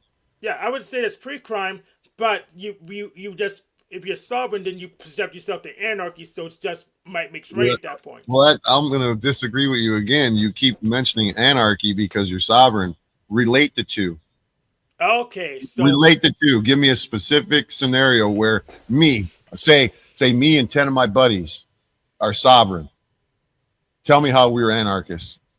So So sovereignty's in the position where you pretty much own the house. You make the rules for a certain jurisdiction. So like the United States and Mexico sovereign relative to each other because they have their land, they have their guns, they have their policy and code. Um, so they're in anarchy because they don't have a government relative to each other. That group of people. So if you want to say, well, I want to have all that stuff too, but you're no longer under the government. You're sovereign. Then you're in anarchy relative to each other because you don't have the authority to defer to, Well, but then it becomes might makes right at that point. So you have to you have to talk, and if you don't talk, well, this really stopping you. No one's stopping you from using force on each other. well, that just seems like a lot of presumptions and assumptions that something's going to happen to hypotheticals all the way to hell and back. Yeah, I use a barbarian model with states. That's the problem is that not everybody, in my personal opinion, it takes a very special individual to become sovereign. Not everybody should be a sovereign. I would never, and I'm going to be very careful on who which brings me to the dilemma. Do I show the entire process? Do I teach, share, whatever word you want to use? Absolutely. Absolutely. Yes, I say show the entire process. Be very careful. But here's the thing. 100% right, Bad Apple. Yes, because there are some people who I would never, for an example, and I don't even want to bring his name up, but I'm going to bring it up. I was a convicted felon. I used the law, the man-made statutes, codes, and ordinances. I used that law to reverse and vacate my conviction within their beast system. I obtained my right to be a Second Amendment privilege participant. And the jackass zebra knew that, and he wanted me to assist him in obtaining his Second Amendment rights. And I said, nah, you go ahead and do your own. I never came out and told him that I would never fucking trust you to fucking own a gun because you're an idiot. But I kind of judged his character, and I knew a little bit about the guy, and I'm like, nah, I don't think he should own fucking weapons, and I'm not going to help him.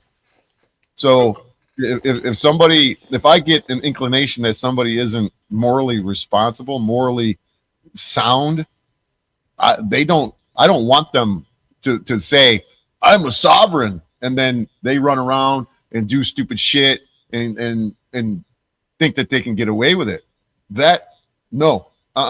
I want to be associated with people who know how to self-govern, that can control themselves, and to know what not to do, how to do it, how to conduct themselves amongst society, because it's the difference between dangerous freedom and peaceful slavery. Yes, somebody who's exercising their dangerous freedom is going to have the ability to understand that you're amongst a bunch of peaceful slaves, and you can't intermingle with them to a degree like you would normally do if you're a peaceful slave yourself. You have to hold yourself to a higher standard, and self-govern to the point where you know that you're not going to have any negative effect in your daily life. Yeah, we know for certain that guy would have used his sovereignty to enslave other people and have his Mad Max fantasies, and that's why, as either free people or slave people, we would punish them. We will put them under control. We will use or implement authoritarianism just to protect themselves from him and their nuttiness. And I get that. There's no one to stop us. There's no one to stop us. Right. He always declared his sovereignty. There's no one's gonna bail him out.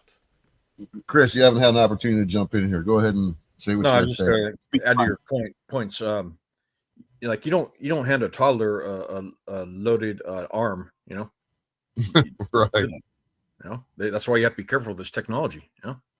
Information is very powerful, and if you abuse information, just like people like to say, oh, a cell phone is very powerful, or I heard conversations on other channels, and they compare the power of this as we could talk about the most simplest things. A candle flame It's just a flame if you're looking at it, but if you misuse that flame, you can burn down an entire city.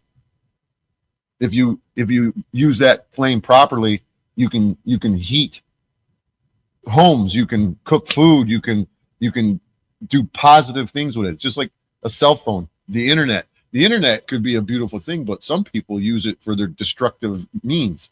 Other people use the internet for positive means. You know, it just depends on the moral character of the individual who has sitting here holding a candle flame. I could go, I'm going to burn down the entire town. Or I could hold the candle in my hand and I could say, damn, I could start a bonfire and have a cookout and invite all my buddies and my friends and feed them, you know? So it's the individual. It's not the flame. It's the same thing what Chris was just saying. It's not the gun or the firearm. It's the person holding it. Exactly. My firearms have never ran off and done anything to anybody. Exactly. But it's since it's you know it's the people with the weapons and not the weapons themselves. Communities decide, well, it's a good idea to know who people are. Well, that's the thing is, if you know, I would, if here's the thing that I've thought about this many times. I don't know who's calling red 40 in here, because I try to unblock them. So an R poll, I can see you in here, brother. But I've thought about this many times, you know, contemplating my future with this channel, because I've been paying attention. I don't like to use the word follow. I've paid attention to a lot of sovereign gurus out here, and I've tried to figure in my head what is going to be my game plan. How am I going to address it? Do I want to teach anybody and everybody this information? No. Just because you give me $899, I'm not going to give you a packet and say, here you go, become sovereign. No, I'm going to want to vet people. I seriously want to vet people, and you're going to have references for me to teach you anything. You know what I mean? That's fair. Yeah. And I'm going to put you through an application process, and if you want to say I was sovereign and I knew how to do it, and Hank wanted to become sovereign, and he said, hey, Lee, Bad Apple Media, could you share the information with me so I could correct my status and I become sovereign and I can do this and I get rid of my license and blah blah blah blah blah. I'd say, well, sure. I'm going to need 5 references and I'm going to have to interview them and whatnot. Sounds reasonable. And if I don't want to do it through you, well, the law's always on the book. I could figure out how to do it myself if I'm not a lazy fucker. Right. But you know what? You got 40 years of learning, or unless you want to figure this out in a crash course. It doesn't take 40 years necessarily to learn to comprehend the ins and outs of sovereign versus citizen. But I've got 40 years, give and take. Have I been full blown head first into it for 40 years? No.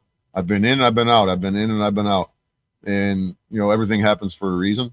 And so there are places that you can learn the information. You could figure it out pretty quick.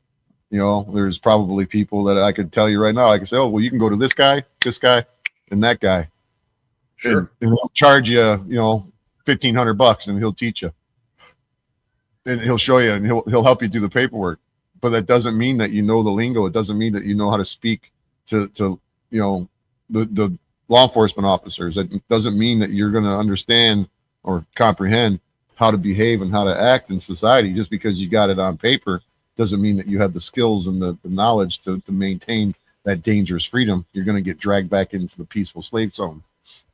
Yeah, and talking to law enforcement is pretty easy. They're bureaucrats. They're all bureaucrats. So just talk to them like you're their manager. So that's pretty easy. No, I understand what you're saying, but I would disagree that that's not the right way to do. Take the interaction that Paulie had, the one that everybody's claiming it wasn't legit and that it was, manufactured or scripted. I don't Yeah, believe that. people get off saying that Paulie's interaction was fake. You know, like how do they know? You know, like I don't believe it was. Up, you know, like how do they know? What evidence do they have? You know. So, Well, it's just their opinions, of course, and I've known about Paulie for probably, I don't know, 4 or 5 years. He ended up on a video from High Impact Flicks, High Impact Vlog, whatever it was at the time, which is Here's the Deal, the Brian Young from that channel, and Paulie was speaking to an officer on the street, and Paul's slick. Paul's got the gift of slick talk, I call it. is an orator, you know, he's good at oration. Yeah, he knows what he's saying, and I'll give him that much credit for that. He knows his shit. I wish, I'm not gonna wish in one hand, shit in the other, see which one fills up quicker for you, my brother. But I would love to see Paulie use his knowledge and his information more productive, and to actually, teach. And I don't even like to use the word teach. Share the knowledge with the masses. My goal is to kind of not just share with individuals, but my goal is to share this information with law enforcement agencies, so those officers will have a better understanding of what they're dealing with, and just leave them the hell alone. Paul took a stand. He's primarily here for the loosh, so just let him do what he does. Well, I get that. So I'm not saying that I'm looking to join forces with him or not. I'm just saying that somebody with his ability and his knowledge, could make a difference out there, but he chooses to do what he does. That's his business. I'm not mad at the guy, but maybe it's my time to put up or shut up and to do what I got to do. But I'm dealing with certain things in my life that's got to take precedent over my status correction. So until that happens, I can only observe from the sidelines, so to speak. Are you on the track of eventually getting to administering your own estate? Well, that'll be a part of it. Yep. I'll start a living trust, whichever, I could put an LLC in the trust. I could put, there's so many avenues. I could get property and turn, get an allodial title and patent my land and have sovereign land. That's on my to-do list too. There's all kinds of components. You're right. Yeah, Sorry, so what did you say? Yeah, that's also on my to-do list. But I'm gonna start with. I have a corporation sitting out there. I need to convert it. But yeah, that's on my to-do list as well. Well, my thing is to, start at the small end and work my way up to those, positions, and everything. Even in those situations, like if you patent your land, it's not for everybody because one of the catch-22 situation is that you can never sell it through a conventional mortgage process. You can only sell it through cash or trade because it's patented. Nobody can recreate any documents of whatnot, yada yada. So you're kind of limited. But if you put it in your trust and you plan on leaving it to your family and it just passed down through family, then that's fine. There's nothing wrong with that. But there's caveats to pretty much everything, and a lot of people don't want caveats. They want a surefire thing, and they want an escape plan if it doesn't go the way that they think. But that doesn't work. There's probably a workaround. There's probably you could probably team up with a bank or something, or sell it as a corporate asset or something like that, so you can still do it kind of normal, but not exactly the same. Well, there's go ahead, Chris. Oh, sorry. Like who says you couldn't convert it though? Like you could hold it, you could use it for holding, but can you also convert it from allodial to something else? Or no, once you read, I wouldn't say register. Once you put an allodial title and you patent it, from my knowledge, is it's a done deal. There's no reversing that. Well, how How did the state get it from out of people's hands into their system? Well, the allodial title is the first document created for any piece of land that was never owned prior to it being claimed. Right. So right. you'll never, I wouldn't say never, but the odds of you finding the allodial title, which is the first document ever created, is kind of hard or almost nearly impossible to do. So you have to recreate that document, and then once that document is, of the record, then that's pretty much your hit, So Yeah, if nobody objects, it should be recognized force in the law. If nobody objects, because a tacit agreement, right? Well, well, it should, but unfortunately, if you have bad neighbors, they go say, "Well, we don't recognize your title," and they just try to take it from me by force, and that's very annoying. your neighbors don't have a say in anything. It's your land. Your Well, neighbors by have. my neighbors, it's the neighboring state, the neighboring sovereign. Is what I'm talking about.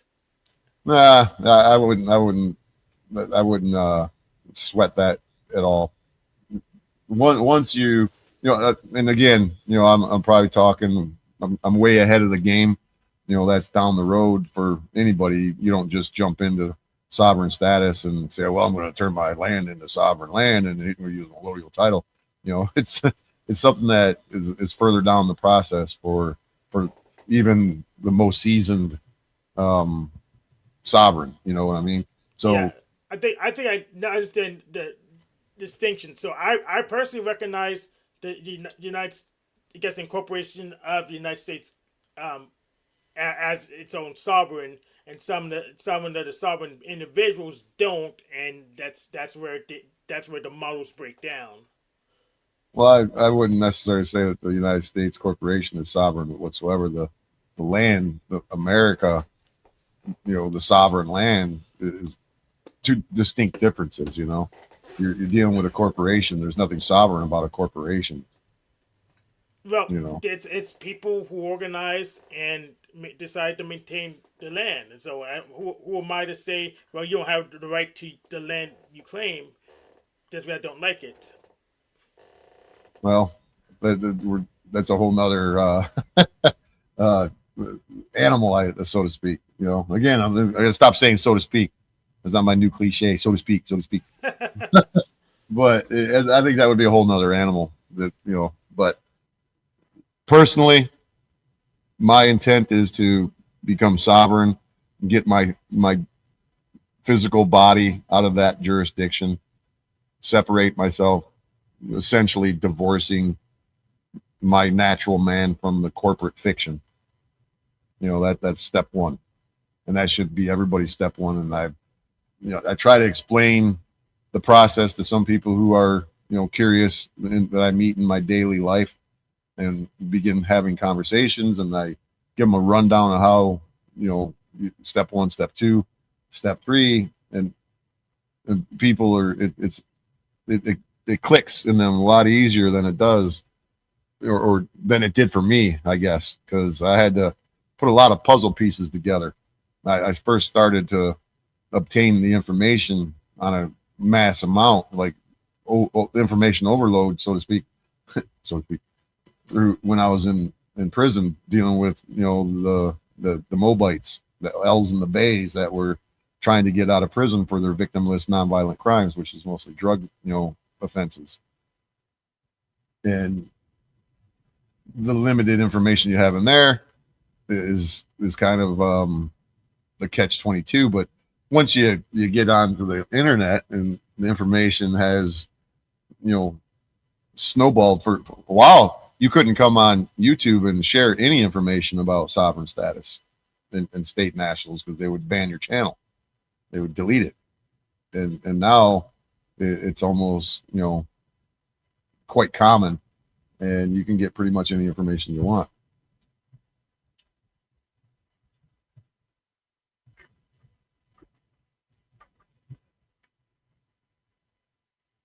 Silence is golden.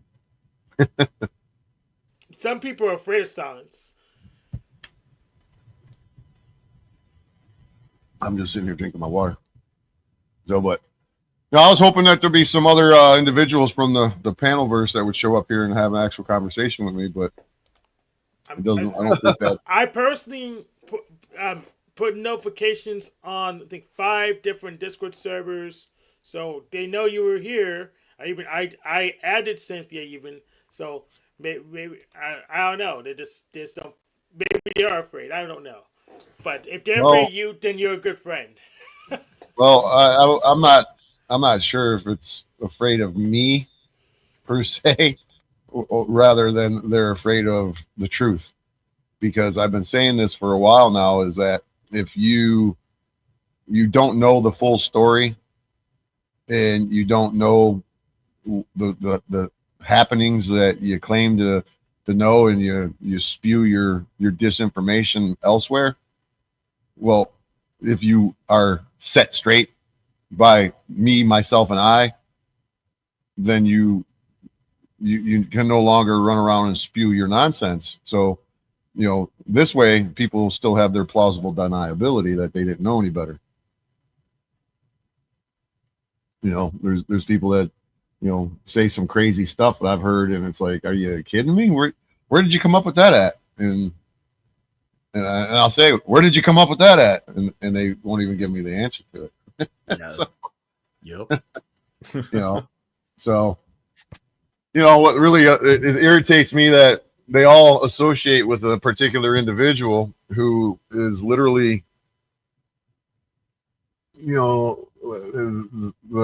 textbook hypocrite when it comes to espousing their beliefs with the police state and the surveillance 1984 George Orwellian surveillance system that we're in, and the social credit scores, and da da da da da da, right? Oh yes, social credit score is a bankster thing. I just any credit score is bankster derived. Well, well, who do you think runs the country?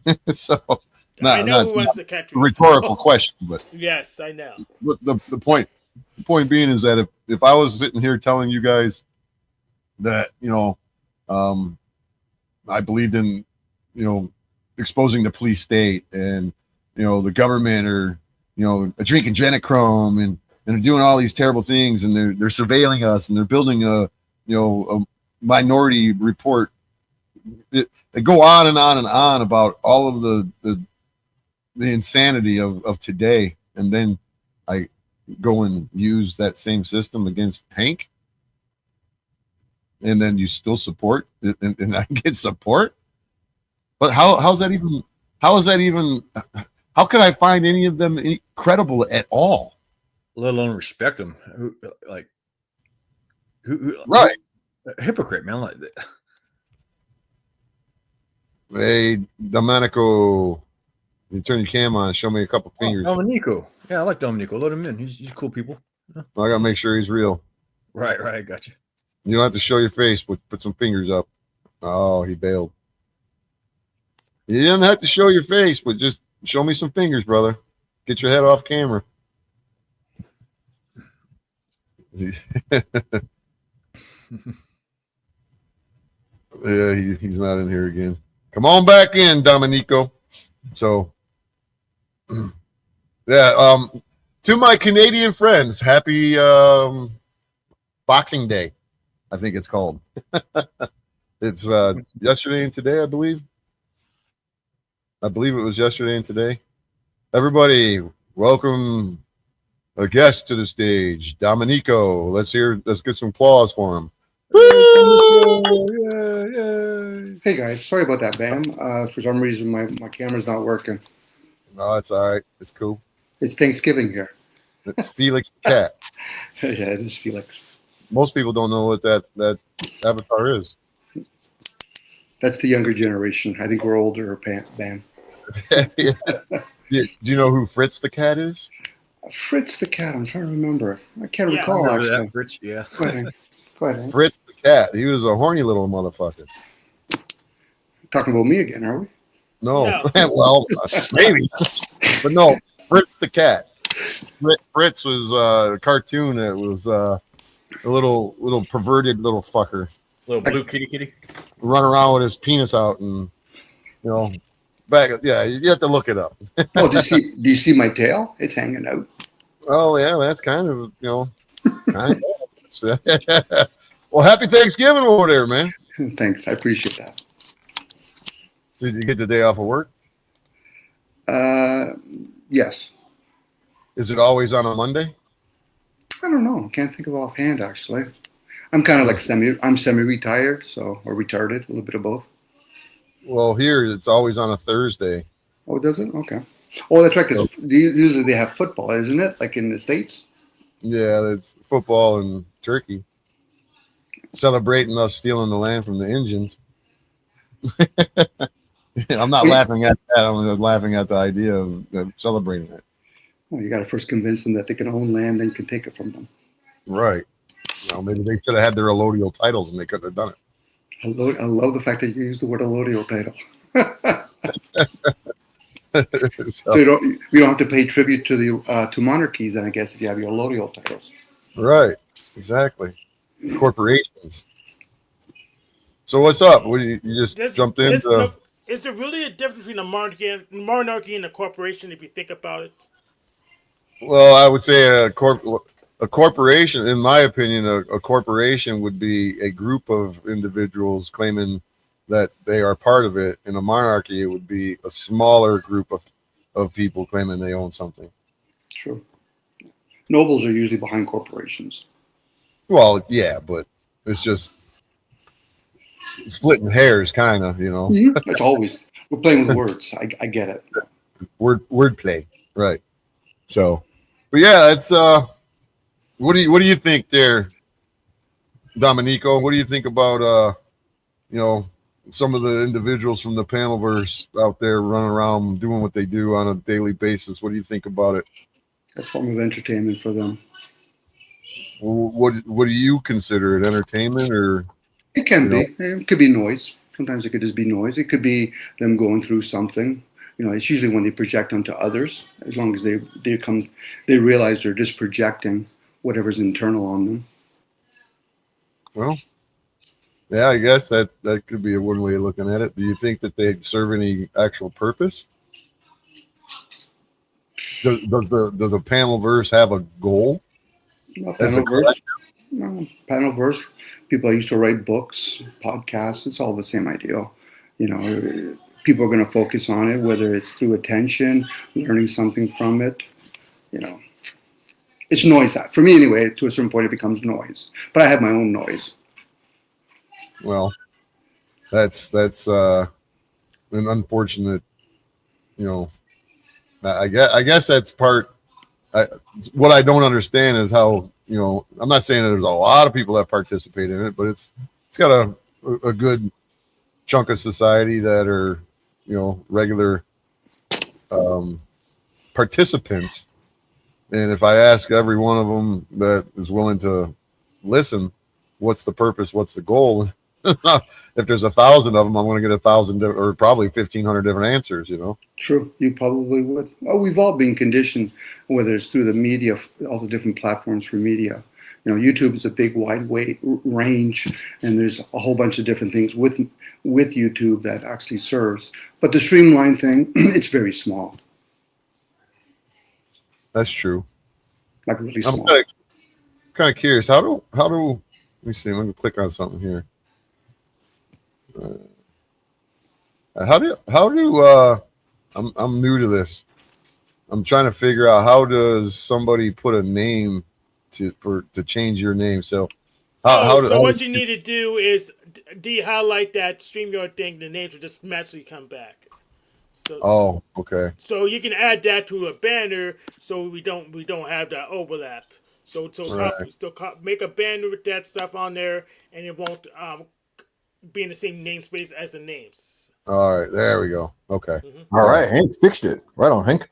Thanks, Hank. Well, here's another question. How do I change your name from Hank Flamio to whatever, if somebody wanted to, not that it would happen, but if somebody says, change your name to, here's $4, change Hank's name to whatever. Scroll over my window, you'll have a a selection panel, and it will include changing my name and changing my volume.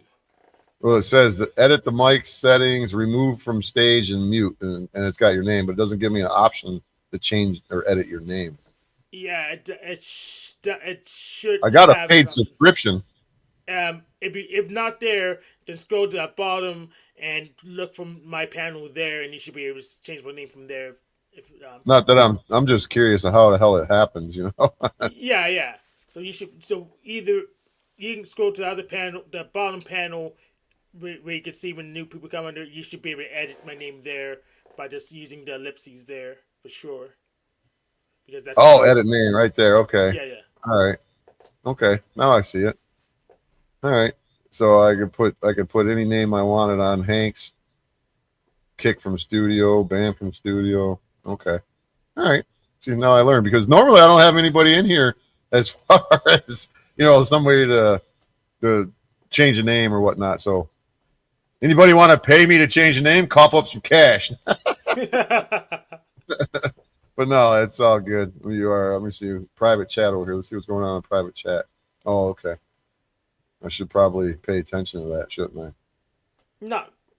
I won't be saying that I'm going to be lynching any N bombs in the private chat.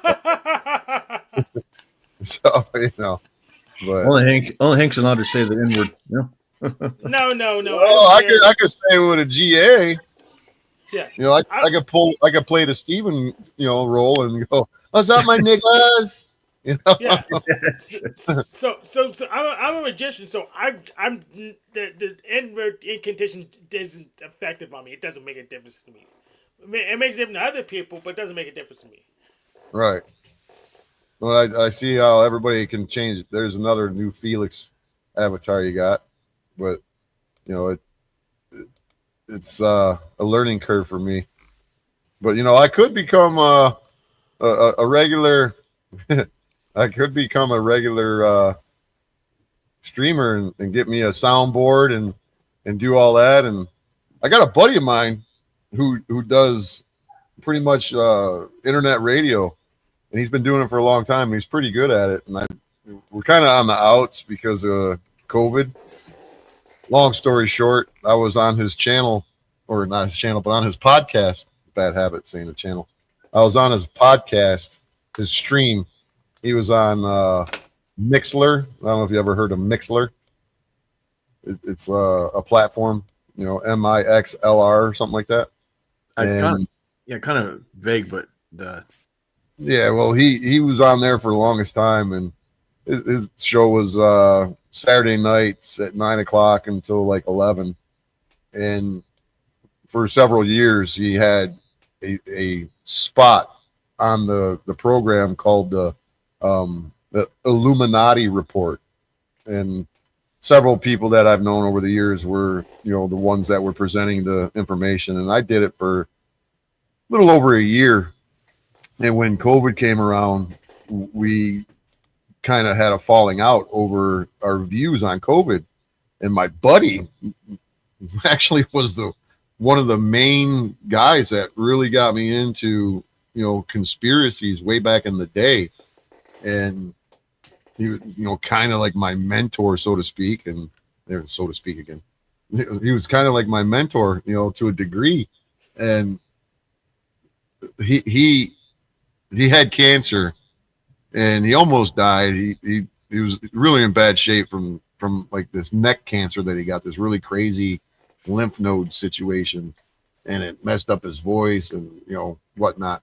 Well, when it came to information on the jabby dabby do and whatever, he was taking a jab, and I'm like, dude, I can't believe you're doing that, and so one thing led to another, and I ended up telling him he was a coward and whatnot, and we haven't spoken since.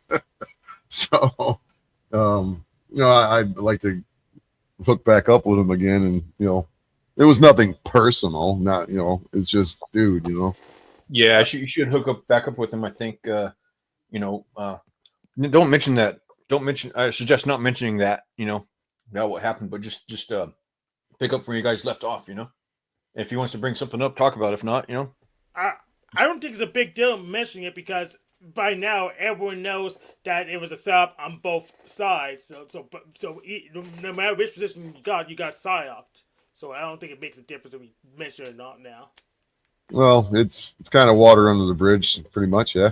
And I would, I missed the guy. He's a good dude, but at the same time, it's a two-way street here. It's not the only reason why we parted ways because I called him a coward, but I didn't necessarily call him a coward. I said that's some cowardly ways, but we could get into the pissing contest of how other people were they poked up, and there's people in my life that did it, and they didn't tell me they did it, and I'm like, why would you do that? And one particular person told me they did it for their job, and I told them before that happened, I said, don't worry about your finances, you'll be perfectly fine, I'll take care of you, and it'll blow over there. If everybody said screw you, they won't do it. They won't make you do it. And thankfully nothing happened, but I lost a sister and a brother-in-law and another buddy because of it, and a couple other people. But you asked, so I don't know if anybody, you guys jump in anytime, don't hesitate to interrupt. Well, sorry, Prabham. You have to factor in human behavior. Humans do a lot of strange things. They follow a lot of different dogmas. People will go to war. People will become criminals. So the thing on 2019 to 2021 probably was a planned organization to see where the human race is, because they're booting in with all the different agendas. So now it shouldn't be surprising to people. As much as people say you shouldn't or shouldn't get jabbed, most people will actually follow the main dogma, which is commerce. Well, that's unfortunately, yeah. It is. And once a person realizes human behavior, then you realize you only need a small handful. It could be millions. And then the rest, a lot of them will do monkey see, monkey do. And regardless if people say, okay, well, a lot of people had vaccination shot when they're young, or people will go to McDonald's to a drive-through. That's all conditioning. So it shouldn't really be a complete surprise if people take a side to think, should or shouldn't we take a jab? Especially when people start factoring in, I'm making six figures, or somebody says I'm a doctor, or, think about religion. How many people would really back away from religion? And when they do, they have to pick another side. Well, now I got to be an atheist. So you went from one funny bunch to another funny bunch. Or I'm a humanist, or I'm communist. Again, these are all conditioning. So to tell another person what to do or not to do, you would have to really get into their psyche, but then you'd have to get into your own psyche and realize, fuck, would I not do the same thing? Probably, given the circumstances, that's a for sure. Well, it boils down to the commerce aspect of it, and most people that went along to get along did it because they were trying to keep up with the Joneses, and they you can't take your materialistic crap with you when the time comes, And a lot of them will turn around and say, where do I go? Like, I get the materialistic part, but most people would have to have an opposing side. It's like if all of a sudden people were presented online that the frequency from Wi-Fi fucks your body over to no end. How many people would actually give up doing that? They wouldn't, Dominic. They wouldn't. No, they wouldn't. If they're being honest with themselves. Now, there might be a handful of people. I said at that point, you're the freak. And this is where most people want to cult up with each other. Go ahead, Hank. Sorry. Well, it's time to freaking sue the FCC. They're supposed to be checking those freaking signals to make sure they don't irradiate us. That's literally their goddamn job. Unless they're already paid, Hank. Unless they're already paid and they know, it's kind of like talking about DMT or talking about asbestos. Like as though they haven't done studies on that. We need to take their money away. If they're already paid, we need to confiscate their assets. Well, you can take it back to when the FCC did a study on cell phone usage, whether it would cause metacarcinoma in your brain, and they paid the people that did the study to lie about it. Then you think the FCC is going to do you any good? Oh. It's part of the beast system. There is no other alternative than for everybody to. This takes me back to get your, focus on sovereignty, your individual sovereignty, and then once we have the majority become sovereign, the corporation will collapse. It can't sustain itself, and we'll get back to governance and not government. I'm with you, but we would have to probably deal with anarchy first, and now we've kind of well, proved a lot of people. Well, then that's what we'll have to do. We'll get rid of the problems, and then back to dangerous freedom again. I'm so disagreeable that I tend to end up rebelling from both sides and take some different position. Yes, that's a good position, Hank. Sometimes you got to be indifferent or just take considerable. But then again, we've never seen the hidden hand. Government is not the hidden hand. No, we know who they are. It's just the really, really rich people. They're not the hidden. They're not they're middle management. The Roman Empire.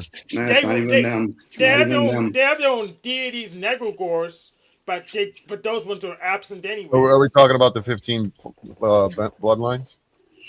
Well, put it this way, Pam. Until we figure out, or at least people want to ponder the ideal, who created the clouds, let alone the sun and the moon, let alone the language that the human race is, you haven't met the hidden hand. We're talking about human factors. We're talking more people in a suit.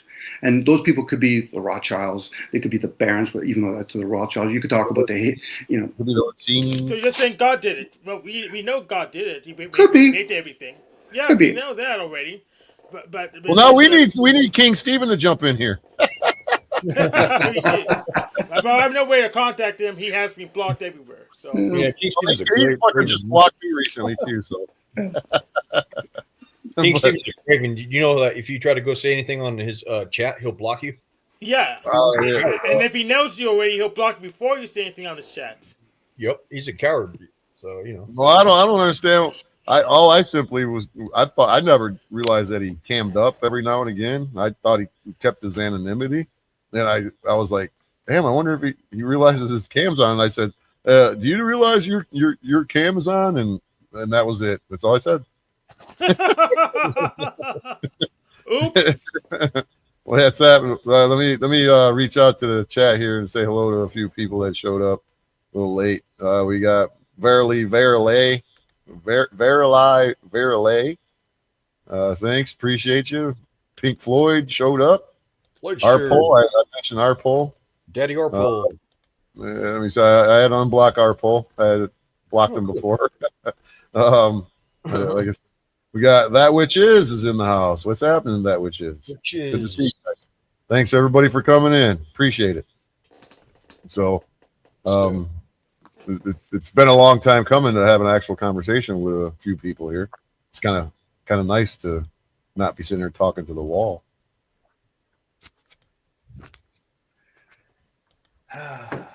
Crickets. I need a soundboard so I can hit the crickets button. So, I'm eating a few back here. You're not going. Look at that. You got to do this. Honor of Floyd. See that? He's got that's my lips. Yeah, I'm actually gonna use my DAW as a soundboard by just wiring it through.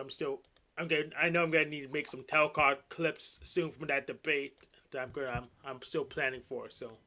Well, I wish I had a producer.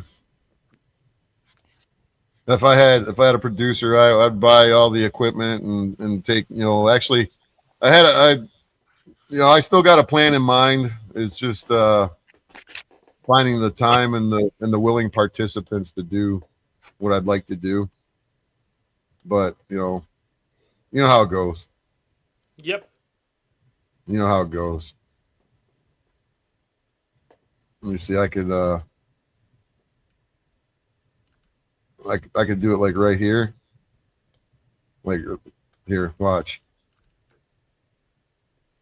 Oh crap, not that one. Right here.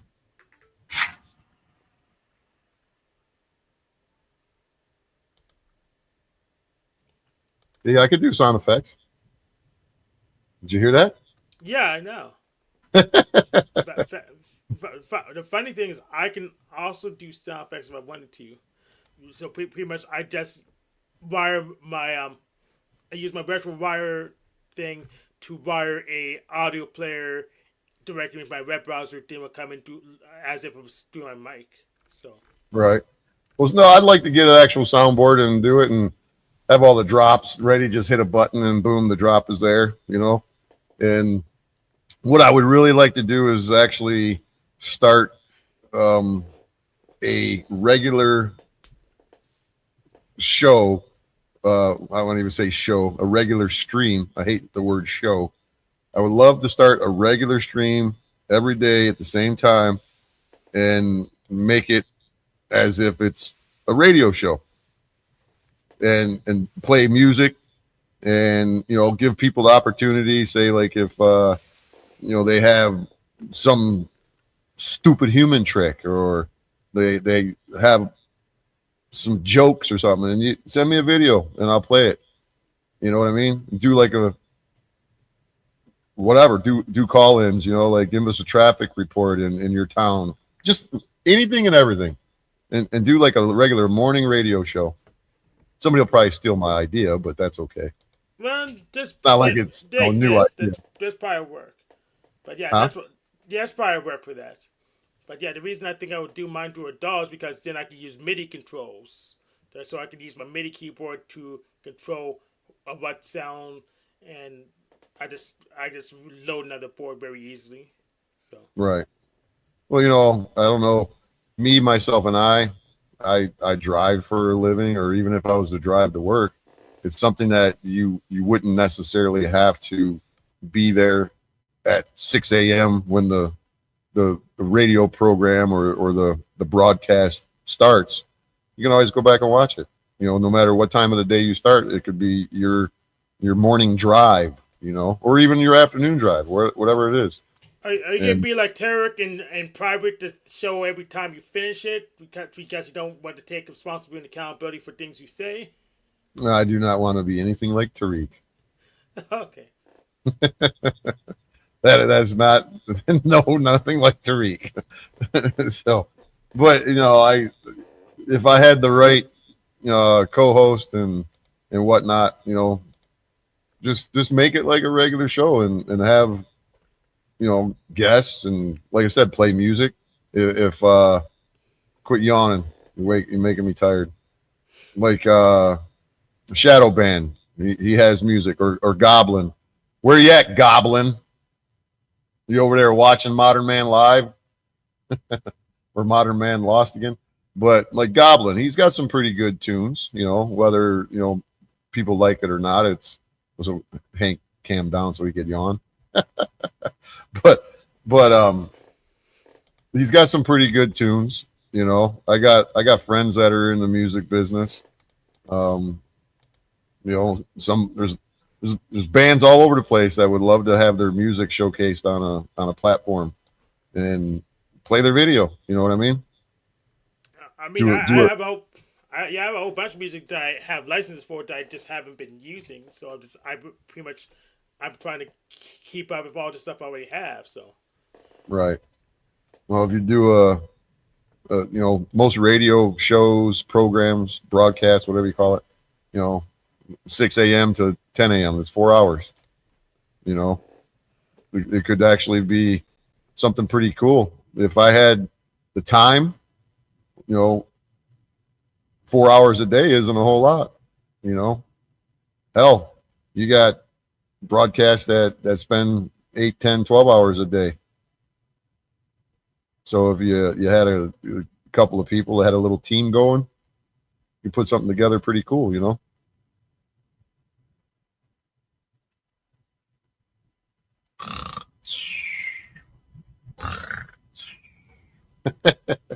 I'm here, man. I'm here. Come on, guys. Don't leave it all on me now. Well, you were sharing how you, I guess, want to do your channel. I think it's a great idea. Right? Like this this here.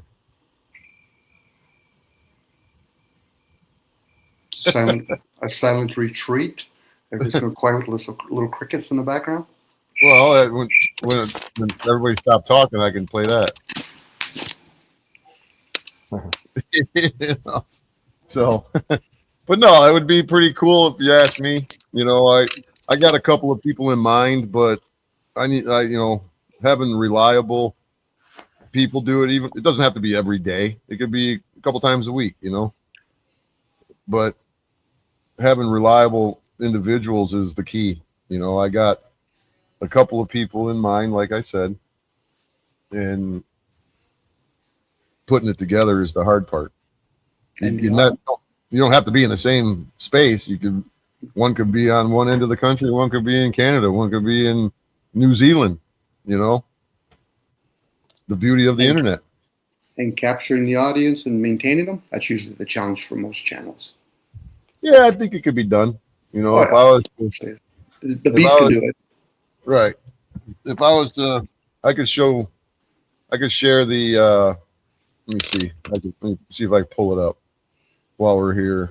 I'll pull up my videos. You just guys keep talking. See if I can pull up one of my appearances as the Illuminati report. I don't necessarily want to play the whole thing, but just give you an idea of how it went down if I can find it. I got a lot of stuff here in my catalogs on the backside here. I need to hop off. I've been up here for a couple hours. Enjoy yourself, Hank. You busting out? Yep. All right. Appreciate you, man. Ciao, Hank. You take it easy, Hank, and we'll catch you on the flip side, dude. Thank you. Be good. Oh, I guess it's just down to us. See you later, Chris. Let me see if I can't find it. Chris left too? Yeah. Bye, Chris. New Irish goodbye. I'm not going to stay on here much longer myself, but No problem. You ready to go? let me see if I can find this real quick. And if I can't, that's scrolling through my. What's it about? Obviously, you're talking about the Illuminati, like some esoteric stuff. Just whatever, just like conspiracy stuff. Nothing But in is particular. it? But is it conspiracy or is it more theory? Because there's people that conspire, or is it more theoretical? Well, People it's speculating. yeah, I would say it's more or less factual stuff. You know the And- difference between theory, the conspiracy theory, and the truth. Truth is energy. Conspiracy and the word theory should never be put together. There's people that conspire, and then there's things that are theory, and then there's agenda. And facts is usually when people write it down and then it's recorded. That's what facts is. But literally, the concept of truth is energy. The fact that we have to say it out loud, it's not the truth. Well, I don't disagree, but what I was going to say is the difference between a conspiracy theory and the truth. Mm-hmm. About 6 months. Based on how much the media pushes it. Yeah. Again, there is a lot of conspiring going on. Like there's clubs they have conspired together. Science is a conspirers. Now, when you're theorizing, I'll give you an example of theory. Would be science will use telescopes to see things up in the luminaries, and then theorize what they think the substance are made of the Venus or whatever. Unless you're there Right. to prove it, you can't. And it's like even when people talk about the Bible, it's a theory. Nobody really has never met Jesus, Muhammad, let alone Socrates. So then you would have to trust, not truth, trust the fact that whoever wrote it or all the other people doing the telephone is somewhat true. That has nothing to do with truth. Anybody that says the word truth, they're asleep. Right. Now, I hear you. if you touch something, that's material. But Right. whatever word I use subjectively, what is that then? It's like somebody telling me, well, Dom, I know what the truth is. So where's air? I don't know. I said, so you're using your perception that's been conditioned from the day you were born to this point. Again, most people, Ben, do not challenge themselves. Know thyself is a good start for most folks. And once you realize how does language really work, and we're not just talking about 440 and 432 energy. We're talking beyond energy. And even that, for most people, look, what is it? Okay, that's a good start. Hence, most people are programmable, but they're not teachable. So Right. How did language come to be? Now, most people say, well, I don't know. I said, bingo. But it's the ones that usually say, well, Dom, it came from what? I said, now you're talking about what? Evolution of it? Well, theoretically, or through the passage of the biblical Biblical. sense of it, God created Yeah, Yeah. more stories. Even that, who gave the human race the written work? It's like when people talk about the Bible. Are we supposed to read it from left to right, right to left? Are we supposed to read it in Latin? Are we supposed to wait for the moon and the sun to be aligned? Again, that's conditioning, bam. And Right. I don't mind entertaining myself with this stuff, Right. because to me, I'm not looking for answers. For the folks that are looking for answers, no problem. Let me go get some popcorn because you won't figure out fuck all. And I'm saying that out loud. Put For some me, butter on it for me. what's that? Put some butter on that popcorn for me. Yeah, put some butter on it. It is. And check this out. Go Check ahead. this out. I don't mean to interrupt you, but check this out. Watch your camera. Baby, the road to prison. Yeah. Grab a gear. Shift. Slow it down, baby. That's right. Got my nice 1968 Dart GT. 340. 3-speed. Console shift. Bad. Oh, I'd I love missed to that ride. car. I missed that car. I missed that car. Yeah, we usually have memories of things that in past for us. So that's important. Like those are landmarks, those are memories. So, but again, that was a different type of technology back then. We've elevated or we've moved to this type of technology. It's like earlier when I was talking about Wi-Fi. What about radio frequency? What about when people line their whole house with electrical lines? What does that do to the vessel? Well, what if you were to have a pair of goggles or glasses that you could actually see the digital rain all around you? We're talking about like auras and all that kind of stuff, man. Just the digital rain. Imagine, sitting in a let's say an arena, or don't matter where you're at, just in a bus or wherever, just outside. Imagine all of the phones with videos uploading and downloading through the waves of the air, all of it. Cell phone calls, the voices, that put it all in a context of digital rain, and imagine the amount of shit that we're in constantly. I get that's where they get the concept of order out of chaos. We wouldn't be able with our senses to take in all that information. It's like telling any human, okay, so who here has created Wi-Fi? Be able to get all those different combinations? Nobody. So at that point, a person's humble enough, hopefully, to say, I don't know. I say, okay, there you are. So take your 1 degree or 2 degree you got from university, throw it out the door, burn it while you're doing it, and then realize, even when Masons are, 33 degrees, it's like, fuck, you're playing with numbers now. Well, what are you going to play 11, 22, and 33 master numbers? That's a fucking student to me at that point. But you're right. If we could literally see all the different rings or whatever, we would have to probably jump out of these suits. Well, what about, check this out. You're talking about technology, right? Let me let me show you this. Please. Let me show all of you this, and tell me what you think about it, and let me know if you think this is fallen angel technology or something that man has created. Let's check it out. This insanity here. See this, the line across that screen? That's a hair. Blow your mind. That's a human hair right there. This is the Apple CPU, the little chip that's in your phone or your computer.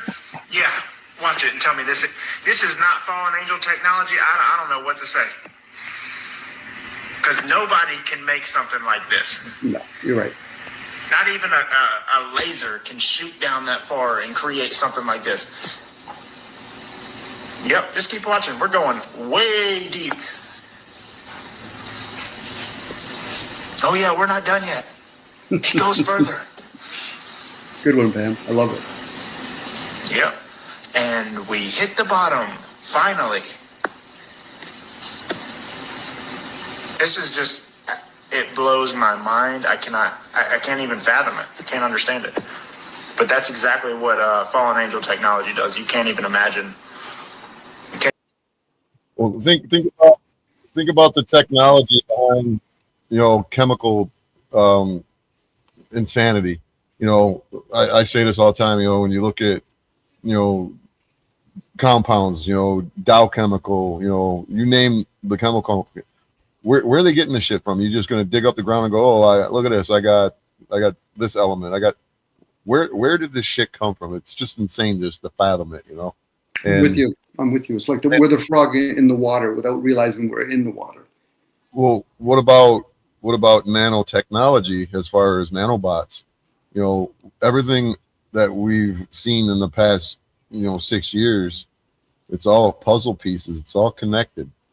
And the Pokerinos had, maybe not all of them, but a great deal of them, nanobots in them. And then when you talk about sudden death, all they have to do is send a frequency to your shit, and the nanobots start marching, and they get, a collective in a certain area, and then you're done. So in certain groups, Ben, they've already been talking about we're in an age now where this technology is susceptible to be in the air. So this is where we talk about Aquarius and all that. So the language we're using now, in this case, the written part of it, if this age was around back then, we would never had the written work. It's so cumbersome. But again, we're going to that direction. So whoever is middle management, we'll call them the elites, they're just working with that energy. It's the masses that are asleep. Right. It's a mass psychosis. Yes, good word. So at that point, if there's anybody to blame, it's the masses. And then when you go to some of these channels, these streamlined channels, it's revealing how it's time to go to transhumanism, because humans will still over and over again fucking do the Jerry Springer shit over and over again, the WWE shit over and over again. And most of those are orchestrated, and you know that. But a lot of them, they think it's some sort of, I don't think they even think it's a growth by arguing with each other. My question would be to each individual person, how does it serve you? It doesn't. Well, it serves somebody. But it doesn't serve the group. So in this case, with the credit system rolling out, especially with the digital system and expiry date, hey, let's give them YouTube. Let's give them bread and crumbs, and we'll strike their channels down. I always find it interesting when people subscribe to each channel. I said, okay, so you don't value religion, but yet you'll subscribe to something else. That's humorous, and they know it. There's 1,000 ways to serve man, right? Here you go. You got it. It was a cookbook. It was a cookbook.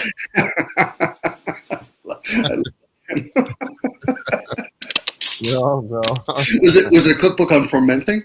There could have been a chapter in there. Yeah. Could have been 844 ways. Doing kombucha. Yeah. Soylent Green, man. Soylent Green. So we're dealing with an insane world here. And well, the human race is pretty insane. The world's it's okay without us, but when we come into these suits, we do become a little bit like cuckoo pots. Well, the information that we have, I remember when I was a young lad, me and my mother and my cousin traveled across the country to go visit my sister in Colorado, and we stopped at my aunt's in Illinois, probably 1981, 82, when cable television just hit the market.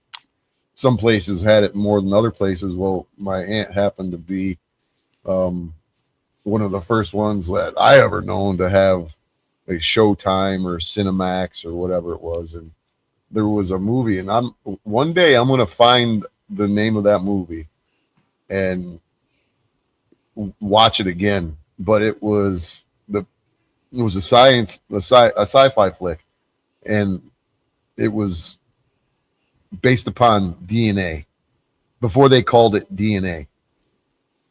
And that movie has stuck in my head since then, because it made me, and I was 12 years old, and it made me think like, the future and beyond. And lo and behold, in 1989, I was accused of, or was told that I was somebody's baby daddy, right?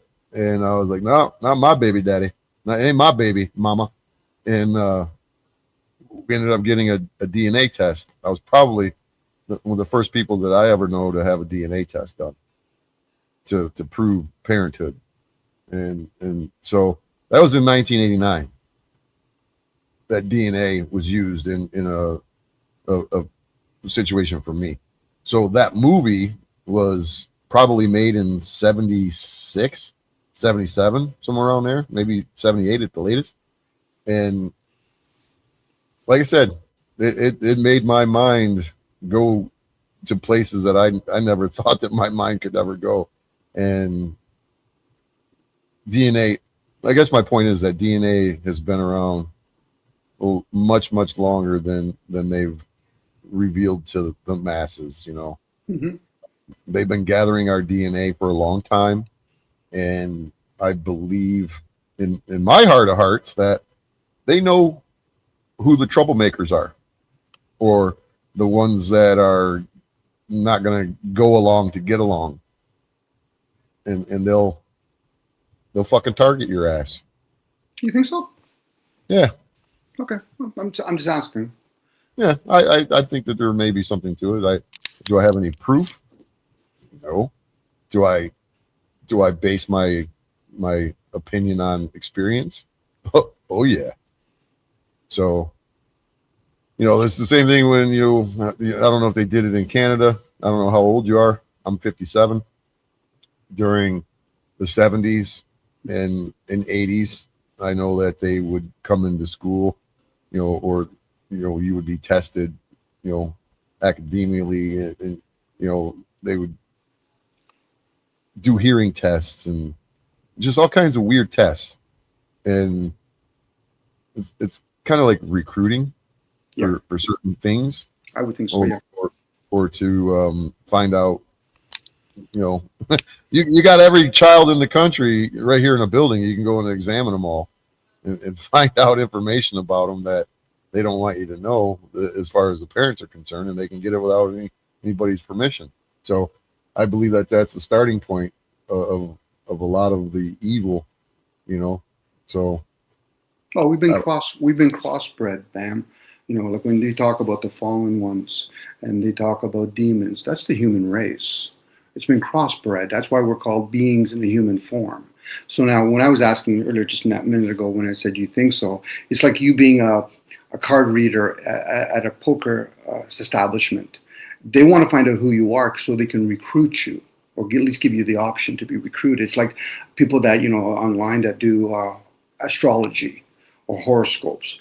Those are the few like that, give it to the masses, but they usually pay people in groups. This is why when they talked about Hitler hanging out with Helen Blavatsky, Alice Bailey, and all that, they understood we're looking for channelers. We don't give a shit about people that have channels. We're looking for people that can channel information. right. Are you familiar with Tyler Hansen? No, with some of his works or whatever he shared with us. Yeah, his channel, he's on multiple platforms, but his channel name is The Fittest Flat Earther. Okay, so he thinks the Earth might be flat.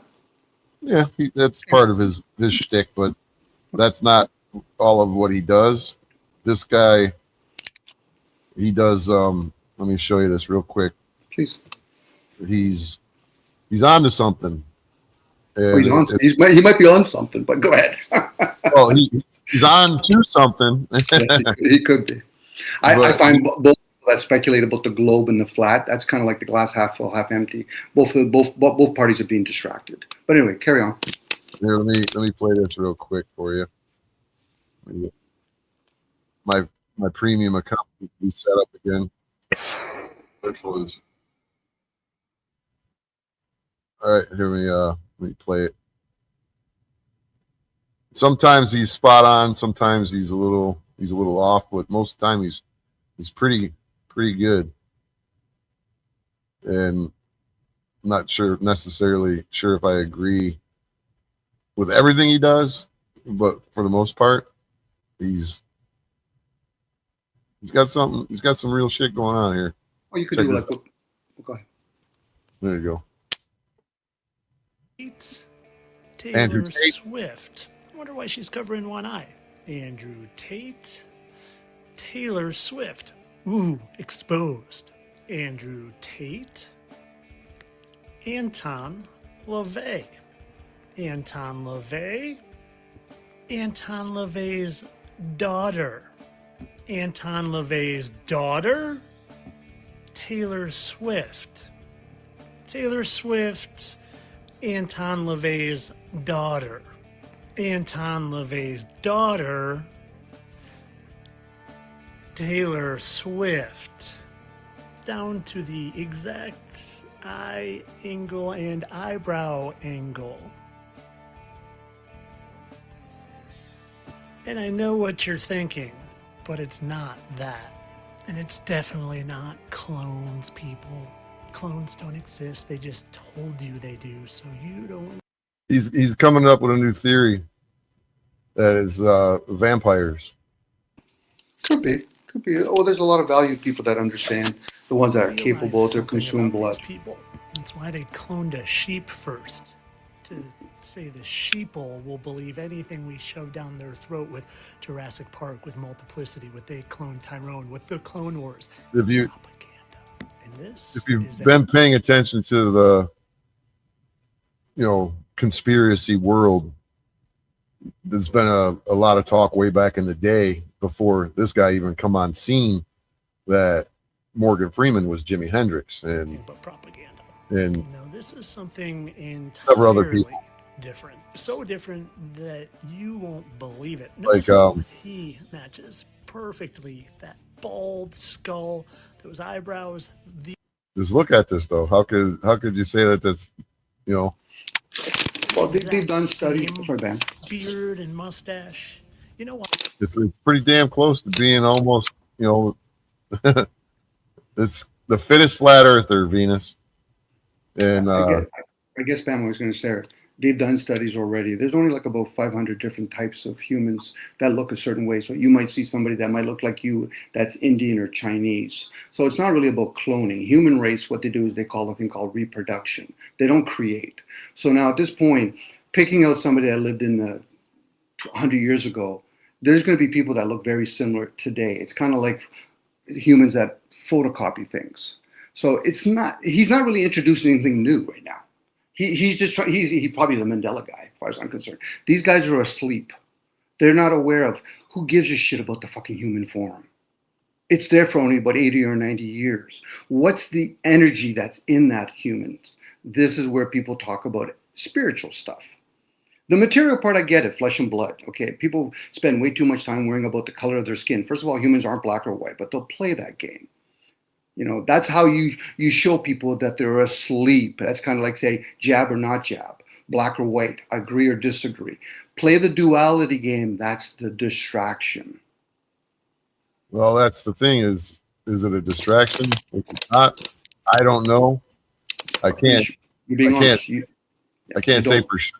Yeah, but you don't know. You don't know. So then once you start getting in beyond the tree of knowledge, you can go in the tree of wisdom, tree of life, wisdom and understanding. You're in the breath of life. You're breathing in all the time. So there's actually energy in that. Again, this is where a person has to strip everything they've ever had in their brain and then do the beginner's mind. So everything you've learned to this point, like even when you say you're 57 years old, you're not 57 years old. That vessel's 57 years old. Who you truly are aren't those things. But again, for a lot of people, what I'm just speaking to them is a riddle because they're a riddle to themselves. Well, let's watch this one. Oh, we're going to look at Robin Williams. He was a funny Remember dude. Mrs. Doubtfire and Robin Williams? It's so sad when a comedic genius dies, especially when they go out the way they did. Maybe you don't remember that. Robin Williams had been suffering from severe depression. Well, have you ever seen this guy, Uncle Pappy? He doesn't seem too depressed to me. And not only is he a dead ringer for you know who, man, he sure does do a pretty good. See what he does. I'll continue playing in a second. What this guy does, Tyler Hansen, is he gets what he calls the smoking gun. You see how he's got these moles right here on his arm. He's got another mole right here, another mole right here, and whatnot. He'll get pictures of Robin Williams from when they were alive, and the pictures of this person he's claiming is Robin Williams, and he'll match up what he calls the smoking gun. Good imitation. Seems I can't make a video without people comparing me to Robin Williams, and that man brings a damn tear of joy to my eye. I love him so much, man. So I'm gonna do a little Robin impression for y'all, okay? This is Robin Williams talking to me about swimming with the alligators. Let me see now. Pappy, you swim with the alligators. If you get attacked, it's not your fault. It's not your fault. It's a grand adventure. I don't know, man. Go easy on me. I'm just tired, man. I practiced a long time for them. Man, that sure is a spot-on impression. It's a pretty good impression. But that's all it is, right? Just a guy that happens to look just like him that can do a spot-on impression. And I don't know what all these hand symbols are, but maybe. So not only that, but he I think he made like he made like a Freudian slip in one of his videos that he was addressing it again, this Uncle Pappy character. And if I was going to refer to somebody who was dead, I would say, yeah, why don't you guys leave that, guy alone and let him rest in peace? Well, this Uncle Pappy said, well, why don't you all just leave him alone and let him live in peace? So, there's so many, man. One more before I'll shut up about the guy. Chris Cornell from Soundgarden. He allegedly committed suicide in Detroit here after a concert that I was going to go to, and I ended up not going to it. But anyways, the Fittest Flat Earther shows a video of Chris Cornell, and he stops it while he's singing, and the camera is looking at his teeth, his bottom teeth, and you can clearly see every crooked tooth that he's got in his mouth. And he held that picture like that, and then he went and got, I don't know the guy's name, but the dude who is playing Jesus in that show called Chosen or some shit like that. And that dude who's playing that role has the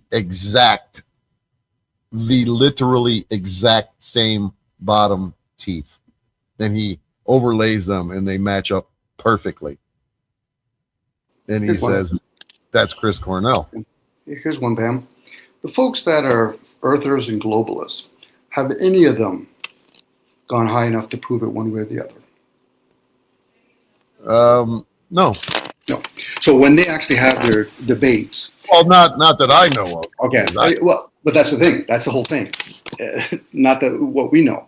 So when they go, it'd be like me and you meeting an alien. How would we explain it to the rest of the people? Especially when people say shit like, I won't believe until I see it. Well, first of all, belief system is one thing. If you see it, it's no longer belief. It's a knowing. Doesn't mean you have discernment. So now, when these people play this game, did we or didn't we go to the moon? That should be the question a person should say within oneself, opposed to picking a side. This is how they divide and conquer. Jab or non-jab, opposed to understanding people. Okay, so do you understand? I'm not talking to you, Bam, but do you understand what a virus is? Do you understand how the immune system works? Well, I don't believe there are any viruses. Exosome is a waste from your cells cleaning themselves. Yeah, I'm with you. But for most people, go ahead. Consider the disease. Well, a disease is usually coming from our environment. This is why when we have Wi-Fi and electricity. Your own body, you're consuming toxic things, and illness. It was proven back in the Spanish flu days that the Spanish flu wasn't contagious. They literally took, snot and saliva and what from a person who had the Spanish flu, and put it into a person who didn't have the flu, and they didn't get sick. They didn't have the same, negative effects after the fact. It's been related to the release of technology, these mass, epidemics that we've had is coincides with releasing of technology and, whatnot. And similar, you don't get sick because of something, you catch from somebody else. If you have the toxicity or you've consumed or there's something in your body that needs to be cleaned up, you will experience the cycle of your body being cleansed when you get around other people, similar to how women with different menstrual cycles Yeah. at different periods of times get together and they will soon sync up. It's usually the feminine, the one that's the masculine. I mean, sorry, the alpha. They'll line up with. So now, unless we're a species that have the same blood type, the same birth order, the same culture, and all that, we're not. So at that point, there's different factors involved. So for a lot of folks, when they start talking about viruses and all that kind of stuff, I said, okay, so where's the moon and the sun have to be? Now, a person might turn around and say, well, that's not important. I said, you don't got a fucking clue how signs work.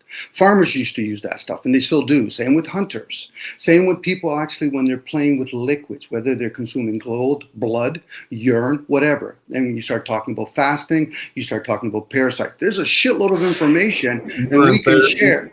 Go ahead. Urine therapy? Who's in therapy? Urine therapy. Oh, urine therapy. Yeah, there's urine therapy, yes. But you have to actually do a cleansing first before that even can be affected. It's like me and you, Bam. I'm probably going to speak a little bit out of tune here. Can you run the 100-meter under 10 seconds? You probably can't. So that means there's certain people can do that. So there's certain people that can actually play a musical instrument and see certain colors. No different. There's certain people that can consume gold. Other people can't. This is the stuff that they're trying to figure out who can actually consume blood, because that's an energy. Same with urine, same with water, same with wine, same with cognac. Now, again, for most people, I've already lost them. At that point, get the fuck out of my way. You're the masses. Stay fucking asleep. It's the few that are here to be aware. The rest of them, they can fucking entertain themselves. Well, that's the NPCs of the world, you know. That's fine, and I play the part once in a while. But this is why when people, they're not even realizing they're an agent to the system. Forget about the fallen ones. The fallen ones are giving you all this technology, fucking cars, TV, radio. That's bling bling. That's given to the human race. Now they might turn around and say, "Well, Dominic, I created really this ought to be fucking interested. So show me how fucking steel came to be." Let alone the language I'm using. At that point, that person should be on their fucking knee and humbling themselves. Not to me. I'm not important in this case. I'm just sharing awareness. At this point, I would tell somebody, say, how did you learn that language? English. Why is it when you go around another person, you start picking up an accent? That's how the... Well, I went to England, to the United Kingdom, and found myself running around yelling, "Hey, pip pip cheerio, mate!" There you go. So now, when they understand accent, now you understand when you're around another person. It's like when people want to heal themselves. Dialect. I said, oh, go ahead.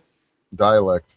Yeah, well, dialect. But again, it's like somebody being in the energy of somebody else. If a parent is actually thinking, okay, we're going to divorce each other, well, you should share openly with your child. Why? Because that energy inside of that child is fucking older than you'll ever fucking be. It'll pick up that energy. This is why people think for some reason, well, wait a second, Dom, I'm 40 years old. No, you're not. I'm 6 years. No, you're not. You're not even the human fucking behavior. You're playing those roles. That's why we have many words with the word act in it. Even when you were saying earlier, we use what's called the mind. What we have is two brains, the upper and lower brain, the gut brain, and where most scholars play with their upper brain. Now, again, I'm just talking out loud. Well, that's also, you're right. The understanding these things is similar to, you know, you could say religion and God and earth and the son of God. Some people say the son of God is the actual son. And there you go. You got it. 12 months. You know? There's so many variations of people. You got to pick and choose what you believe and what you subscribe to and stick to it. Stand your ground and say, this is what I am going to, you know, this is the end all be all. This is what I take as gospel, you know. And when people elaborate, I'll give you an example on that. The Son of God, the Son, okay, it's a 7-day cycle. You know what the Father is? Series. That's a 10-day cycle. Well, that's used to, you know, they say in the things that I've read and looked into, you know, as they say, some scholars say that, you know, with the Son and the 12 disciples, it was all based around, you know, crops and rotating the crops and the seasons and whatnot. So, you know, we could be our discernment could be way off. You know, it could, you know, thinking that the Son of God is an actual man and he fed, you know, a loaf of bread served how many people, and maybe that was just the concept of sharing, you know, the the love of somebody was sharing, and then somebody saying, "Oh, we're sharing." Well, I got some bread, and I got some bread. I got some bread. We got some fish. We got some. So everybody, the idea of it could be anything. I don't fucking know. But the thing, one should be able to challenge their program. See, this is where people get off. When people start arguing with other people, that's wasted energy. You should be able to challenge them. It's like when I tell people, "Okay, you read a biblical story. So what was the garden east of Eden called?" And when the serpent said, "Did God say so?" If we're going to base on those words, because again, if it was inspired to be written or spoken orally, because that's usually more valuable, but unless we're going to meet an immortal being, you're not going to get it fucking orally. You'll get it written down. And even that, at that point, we're playing the telephone game. You should be able to actually ponder inside. And I could be full of shit, which I'm okay with. But for most people, they think they have answers. Said you're full of shit. You just don't know it yet then. What do you mean? Well, how would you know? I'm not the shell answer, man. What's that, Ben? What's that? I'm not the shell answer, man. Yeah, that's true. But again, that's where one humbles himself. And at that point, then they can be teachable. Then they can be a student. People that are in groups like Theosophy and all that, they wouldn't take fucking most of these fucking characters. No, you're like a beanbag in a war. Go out there. You're going to do a whole bunch of noise. Wait a second here. You want to make this personal, but yeah, you use an avatar for your fucking name.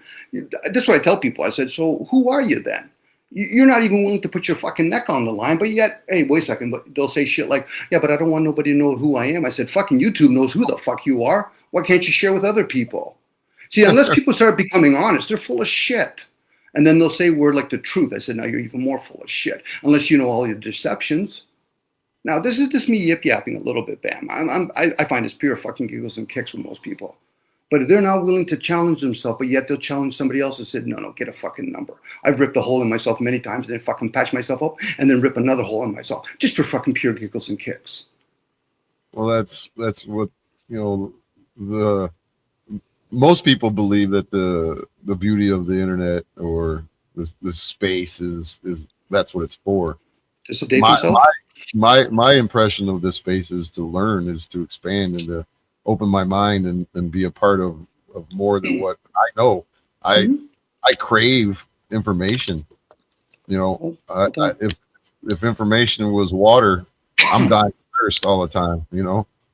And will I absorb it? Not necessarily. Mm-hmm. Well, the but example I'm going to let it touch my tongue. I'll give you an example. A whole bunch of people watching one person decides to put their hands on the stove. I said, okay, so what idiot's going to go next and who's going to be wise here? So at this point, when actually people act out the way they do on YouTube, in these cases, in these small, and they're so fucking small. It'd be different if it was like 1 million fucking subscribers, but it's anything under 100,000, it's fucking small. But if they were, I said, okay, do you see what that person did? They're acting like an idiot. Don't do that. Why? Unless you're prepared to take the reward. What's that, Pam? Sorry, go ahead. Really? Do you really need to tell somebody that? No, I don't. Well, if I say it out loud, that's for me. That's me being the idiot. I'm the fool. I'm the one that's always projecting outwards. I'm the one here to benefit from it. It's like a gift that never gets received. I said, no, I'm the one that's receiving it all the time. I'm my own leader. I'm my own follower. I'm my own fucking sovereign being. Now, when people say sovereign citizen, get the fuck out of my face with that shit. You're a moron. Go ahead. Can't be both. What's that? It's oxymoron. Sure it is. It's like somebody saying, Dominic, I don't understand you, but I disagree with you. Really? You put those in the same sentence. That goes back to people using the word conspiracy theory together. There's agendas out there, and there's people that are conspiring together with those agendas. They don't give about fucking facts and theories.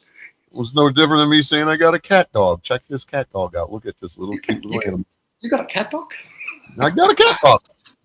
I do. Let's go back to the cooking book.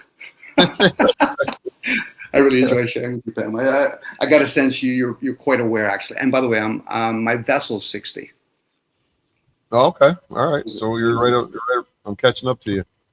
Well, you're not going to catch up to me unless I slow down in my age. Well, don't be slowing down anytime soon. But no, I hope not. I'll always be chasing you, I should say. So, yeah. not actually chasing. You know what I mean. So you would be you'd be in the 60s, late 60s. Well, I'm getting there. I seen my uncle just turned 95. My dad's identical twin brother. Congratulations. And, was one left-handed and one right-handed in their writing? I'm just curious about, because if they're twins. You know what? That's a good question. I didn't ask that. I know my father was right-handed, so. But and the weird thing is that his cursive in my cursive is exactly alike. It's really weird. You know, they say that you'll chip off the old block. They ain't kidding, you know. Mm-hmm. My older cousin told me one day we were out hanging out. We were watching Jackal, you know, the Chainsaw Band, you know, Mm-hmm. and had a few pops in me, and I'm a little wild child sometimes, and my cousin who's like 15 years older than me looks at me and says, "You know what?" And I'm like, "What?" He goes, "You are your father, then some." And I'm like, "Really?" I said, "I don't know whether to take that as a compliment or an insult, bro." He goes, "Well, it's a little bit of both." If you like your dad or you enjoy your dad's character, that would be a great compliment then. Well, you know, he had his good side and his bad side, you know. Mm-hmm. So, and that's why I said I'm not sure if I take that as an insult or a compliment. And his response was, "Well, it's a little bit of both." Mm-hmm. If it's not a compliment, it could be a learning curve. Okay, so my dad's a badass. Okay, so thank you. You're still complimenting me. Well, it was a learning curve because I was like, "Damn!" I said, "I guess and then some was not the good part." You know. So, but yeah, it's all good. So it's crazy when you know you have traits and behaviors of somebody that you know you never suspected. It just shows you that, like you were saying, that there's how many people are here, and we're not clones. We're just different versions of the same individual. We are. You know, A lot of conditioning. A lot of conditioning. By the way, I heard you yawn. If you're ready to shut it down, you just tell me, Pam. well, I got to go to work in the morning, and then I got to go and I only get a half a day tomorrow because I got to go meet my new landlord, sign my lease, get my keys, and then go pick up my granddaughter from school, hang out with her, and have granddaughter, grandfather date night. And You have a good relationship with the guy that you call your landlord, out of curiosity? I just met him. Okay, I was going to say, because if you do, you could fuck with him a little bit. And so listen, you've never been a landlord. You're in the housing business. To be a landlord, you would actually have to have a title. He's a house lord. That's exactly what he is. It's always funny, especially when people start understanding why we pay property tax. Let's change the word tribute. Or how about juice? Or we could say it would be protection fee. It is. Well, it's still monarchy running the show. It's just that they have different nobles. And, it's like even the Constitution in America. We the people, the nobles, and our prosperity, our bloodline. That had nothing to do with the citizens or the peasants of that country. You know, it's hard to convey this information to people who are conditioned and indoctrinated to believe in what they or accepting what they've been told. I shouldn't say believe. They accept what they've been told, and there cannot be any variance, or else it's like Danger Will Robinson does not compute, and their arms start swinging around.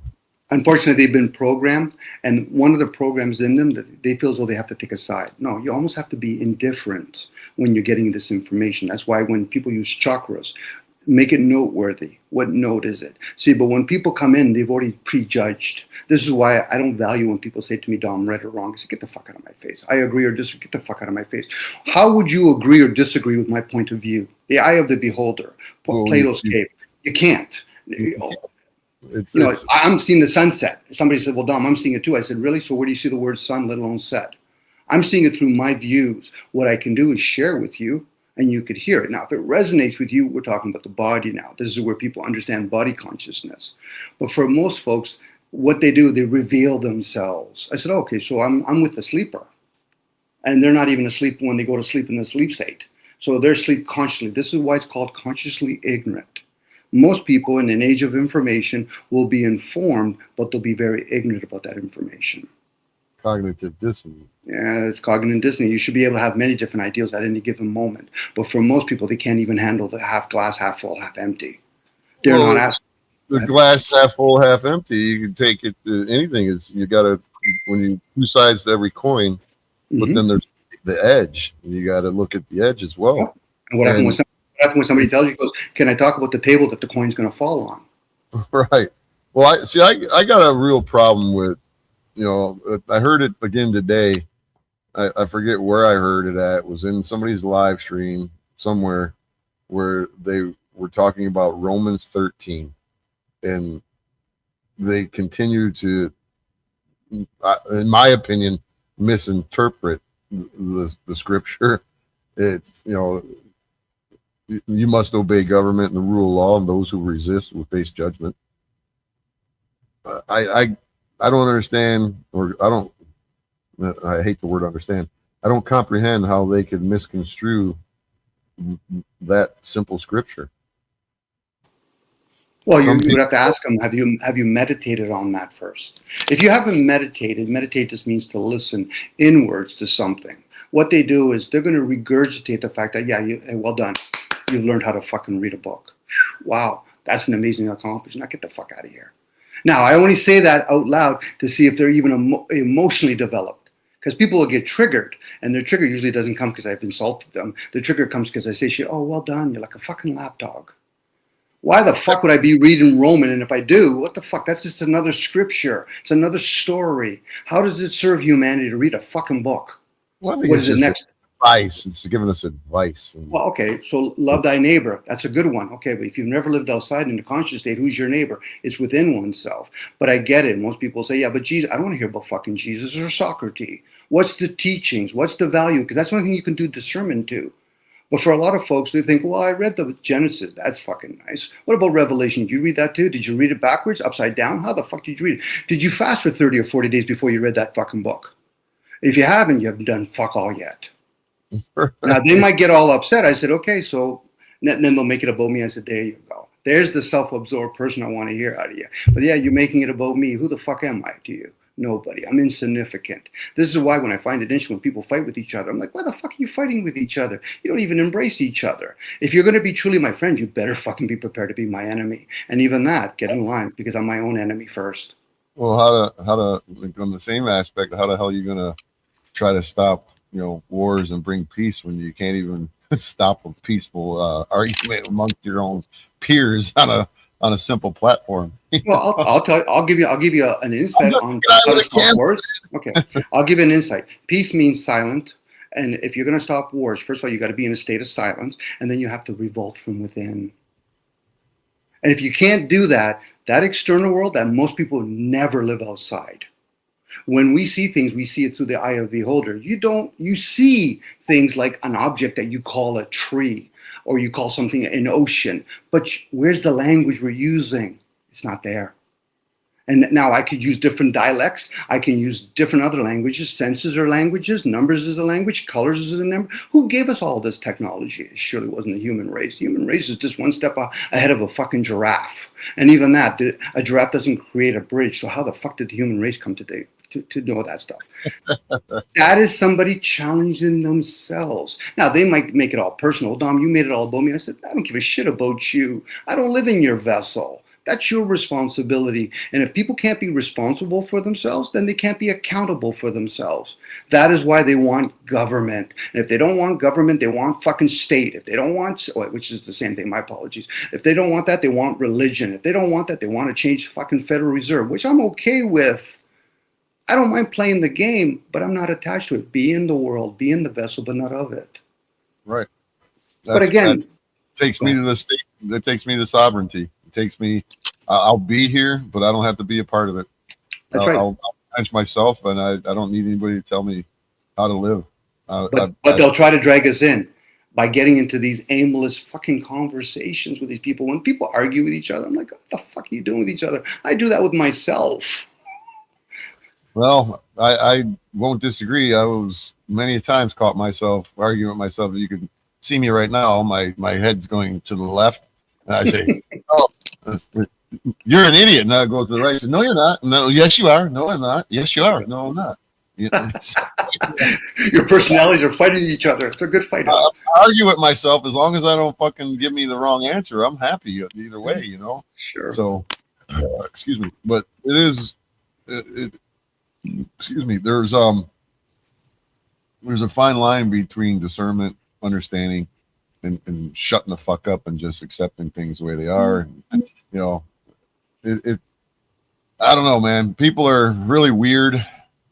and to try to understand and We're all weird. We're all weird, Pam. You know, the fact that we're speaking out loud, that is part of being the fool, like in the tarot card. I'm being the fool by speaking out loud because I realize somebody might turn around and say, well, Dom, but are you trying to save me? Fuck, I'm not here to save. I'm just talking out loud. I like to socialize with people. Whether we talk about sports, whether we talk about fiat currency. Go ahead. how the fuck are you going to save anybody? They can't save themselves. Oh, I know. I know that. But then my next question would be to myself, and I can say it out loud, from what? What am I being saved from? Their own stupidity. It could be, but then you would have to be honest with yourself to know that you're first stupid. Well, you got to admit it. Even if it's true, the first step is to admit it. Yeah. And that's fine. Again, it's like a lot of folks will say, Dom, I'm smart. I say, yeah, you went from smart to being clever. Why? Why the fuck would you tell me you're a doctor? Did I even imply that I needed to know whether or not you're a teacher of some sort? Well, not really. I said, so you're fucking going around, what, hooring your fucking degree? Tooting your own horn? Yeah, which is fine. And I do the two. The only difference is I'm okay being an idiot. Where other people, they're not okay. They want to make sure they refine themselves so they can say, well, Dom, I sound really nice. That's nice. Maybe I could put you with the Mickey Mouse voice. Well, That'll entertain me. I could train a fucking monkey to do the same thing they're doing. Well, I'm the monkey, so you can train me if you want. Intelligence isn't something that's taught. Intelligence is natural. So, but again, we have a great opportunity, even in a small group, that we can help each other, if that's even important, or at least share with each other's points, opposed to trying to prove points. But I get it. People are going to still do what they're going to do, and I'm okay with it. I said, thank you for telling me what you are. You're telling me you have the number 6 on your head. You're telling me you have the number 7 on your head. Well, I don't think I have number 7. I said, okay, well, fuck, I told you, carry a mirror around, so every time you talk, you're projecting. I know I'm projecting, but I'm okay with it. That's how I learn. It's like a mantra. You say it over enough times, eventually you'll embody it. Oh, okay, Dom, so you think that the world is the way it is. It's interesting. Well, if I tell myself the world is a hell realm, the world is a hell realm, the world is a hell realm, then you're going to manifest it, Yeah, it could be. But then again, that would imply when religion says shit like heaven and hell, where is it? That's like the earth is flat or earth or globe. Where is it? I could talk to a 5-year-old and say, listen, you see everything down here, young man? Yes, Dom. What are you trying to say? I said, I'll show it you in a very baby step here. You're about 8 years old. So 5 years old to 8 years old, I'm going to show you. You see trees there? Yes. Okay. Do you see bridges there? Yes. Well, those are human things. That's nature. That's a different thing that created that. You see those 2 fucking globes up in the sky? I might not say fuck, but see those 2 globes up there? Yeah. Do you see anything down here that's up there? Well, not really. And have you been high enough to prove otherwise? No. That's where most flat earthers and globals are at. They're full of shit. They just don't know it about. Now, they might turn around and say, well, Dom, there's 100,000 people. I said, fucking, the last time I remember, the Christians, the Catholics and the Muslims have 1 billion. Could they all be misled? Fucking right they can, especially when I tell a Muslim. I said, why do you pray to Mecca when you used to pray to Petra? And why the fuck do you go to the Vatican? That's me asking questions, regardless of how I say it, but I'm still asking a question. And for most of them, they're not going, oh, Dom, I don't know. There you go. But you'll still go there. And that's fine. That's the difference. They're going to go there. You're not allowed to question it. Well, I'm allowed to question it, but for them, they have a program running. I can't question it. Well, now we're talking about that thing called a program that they call AI. Dare not me ever get in front of AI or that program and say, listen, are you able to question yourself? Well, no. Well, then you're not artificial intelligence, you fucking piece of shit. And that's me talking out loud. That's me talking to me. I know I'm artificial intelligent. That isn't. What that is a recording machine. And most humans act like that fucking program. They parrot shit, but they never question those things. Right. That's why it's called thoughts. People don't have to speak or write things down. That's called afterthoughts. Hence why you're in a state of silence. Think about people when they go to sleep. What are you? You're in stillness and silence. And then you can download. Some people can have dreams. Some people download. Some people feel as though I'm being fucking raped by a demon. I said, that's nice. Did you ever ask the demon why you're being raped? Well, I think it's there to teach me something. There you go. You figured it. Well, that's a hell of a lesson right there. It could be. Everything's a learn. All of a sudden, me and you are there, okay? And all of a sudden, we're going to tell our tribal leader, we found this new berry. We've never seen this before. Okay, so who's going to eat it today? I put up my hands. I think I will. Okay, Dom, if you eat it, if you live, we will celebrate. If you die, we're still going to celebrate because now we know what not to eat. But do you need 1,000 people to keep eating that same berry that clearly I died? This is the shit that people do on these channels. They do the same shit over and over again. And they say, well, Dom, I don't know. What is insanity? We're looking for different. Oh, You got it. You got it. exactly. Well, having said that, Dom, I appreciate you jumping up here and having No some problem. comment. I appreciate it. I'd love to be on here a little longer, but No problem. we're in Enjoy. 3 hours and it's close to midnight. Yep, that's after midnight. And I got to get up in the morning and go make the donuts, as they say. Same here. Same here. And, Maybe hey, we'll collude together and maybe we'll get some ink and we'll print some of it next time. well, hey, you know, if we just mind our P's and Q's, you know, maybe it'll just grow on trees or something. I don't know. You have an enjoyable rest and sleep, my friend, and I'll talk to you in the future. You too, my friend. Pleasure talking to you. We'll talk again. All right.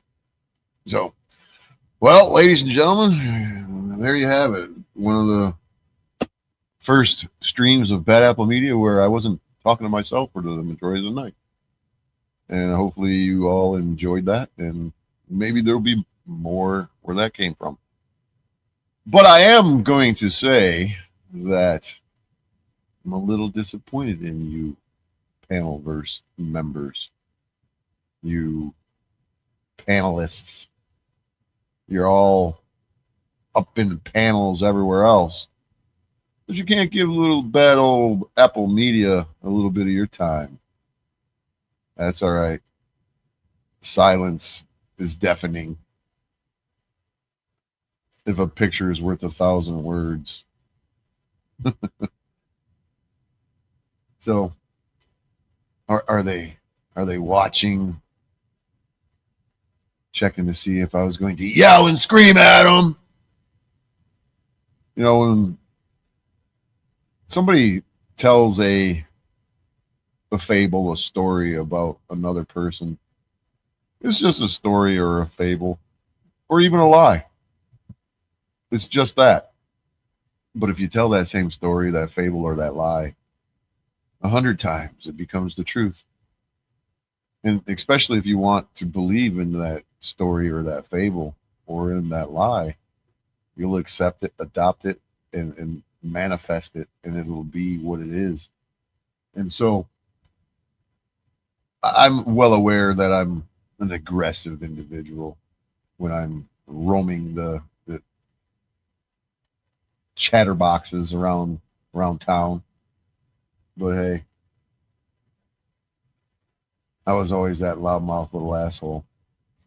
Now I'm that loudmouth big asshole. So maybe some of you out there will come to your senses, so to speak, and want to have conversations or an adult exchange and find out at the end of the day that Bad Apple Media isn't so bad after all.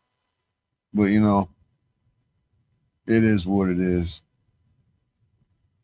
I would have, in all reality, if somebody was willing to lay some cash down, I would have bet a big pile of cash that what happened tonight would be exactly what happened tonight. So I will thank Hank Flamo for popping in. And I will thank, oh Lord, I remember everybody that showed up.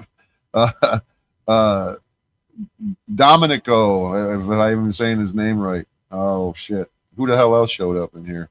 Oh crap. Guys, help me out here. My brain ain't right. Who was it? It was, oh shit. No, I'm bad. I'm bad. Oh crap. Who was it? My brain's so fucking, I'm tired, man. I'm exhausted. I work 7 days a week. I've been working 7 days a week for the last close to 3.5 months. So, fuck. I'll think of it after I get off of here. That's the problem. Thanks for all the panel members who joined. Let me see. I can figure it out. It was Chris. Thanks for Chris for popping in. And Dominico, Hank Flamo, and myself. Yeah. Yeah. That's it. I remembered. It was Chris. Yeah, I remembered. So, what's up, Cynthia? So yeah, maybe one day I'll get me a little more time to do some editing, and I'll put some video together, and maybe if I had a producer, someone who was willing to work with me, and so I could put a little money into my channel. See, because I actually got money because I work for a living, and I think it would be pretty cool to start a regular stream and entertain the masses. So I'm going to shut up and get off of here. Appreciate everybody. I'm going to play me a song. Let's see. We got. Let me see. Where's it at? Where's my songs? Where's my songs? Got to play my song on the outro. Where's it at? Here it is, right here. It's kind of a good fitting song. It's a good fitting song for what I experience here, you know. Why do you hate me? Listen to the lyrics, or shall I say, read the lyrics, and you wonder why I like this song. It's very fitting. The shoe fits, wear it. But, you know, guys, it's been one hell of a night. Let me back that up. Hit this. Hit this. Why do you hate me?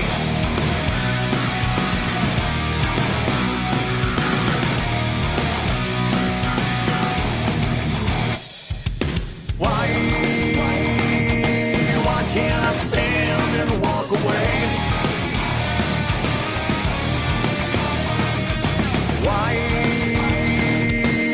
Why is it so damn hard to stay?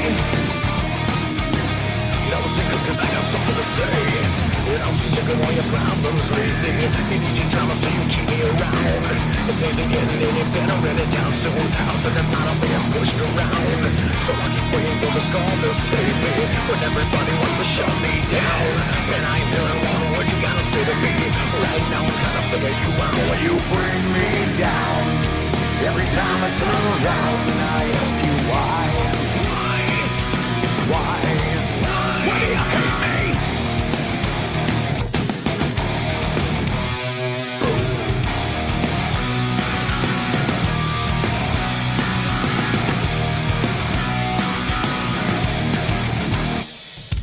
Why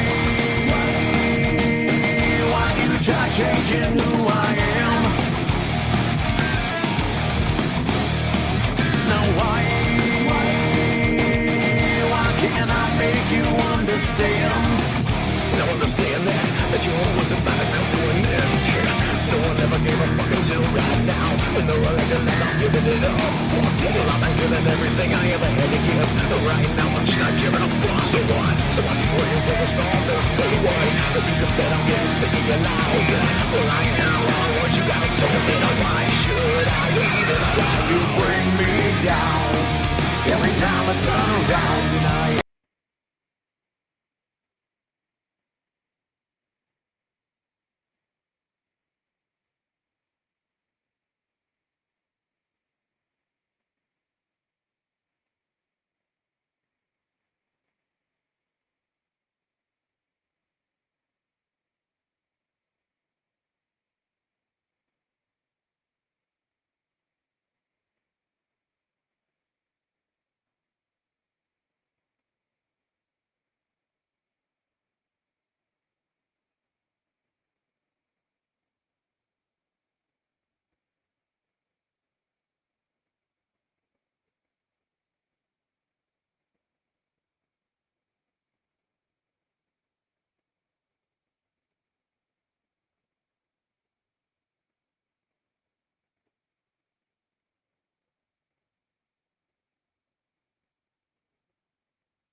this anymore. I gotta ask you why.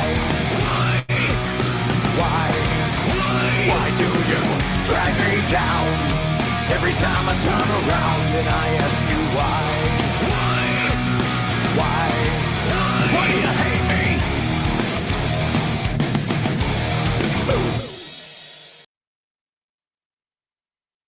All right, man. Appreciate y'all. Little technical difficulties there. I'm messing with my keyboard while I'm moving around. Always hitting the wrong buttons. So appreciate everybody. Until the next time, Bad Apple Media shows up to stream again. Y'all take it easy. Peace out. Don't be so hateful to each other. Haha, says me. Peace.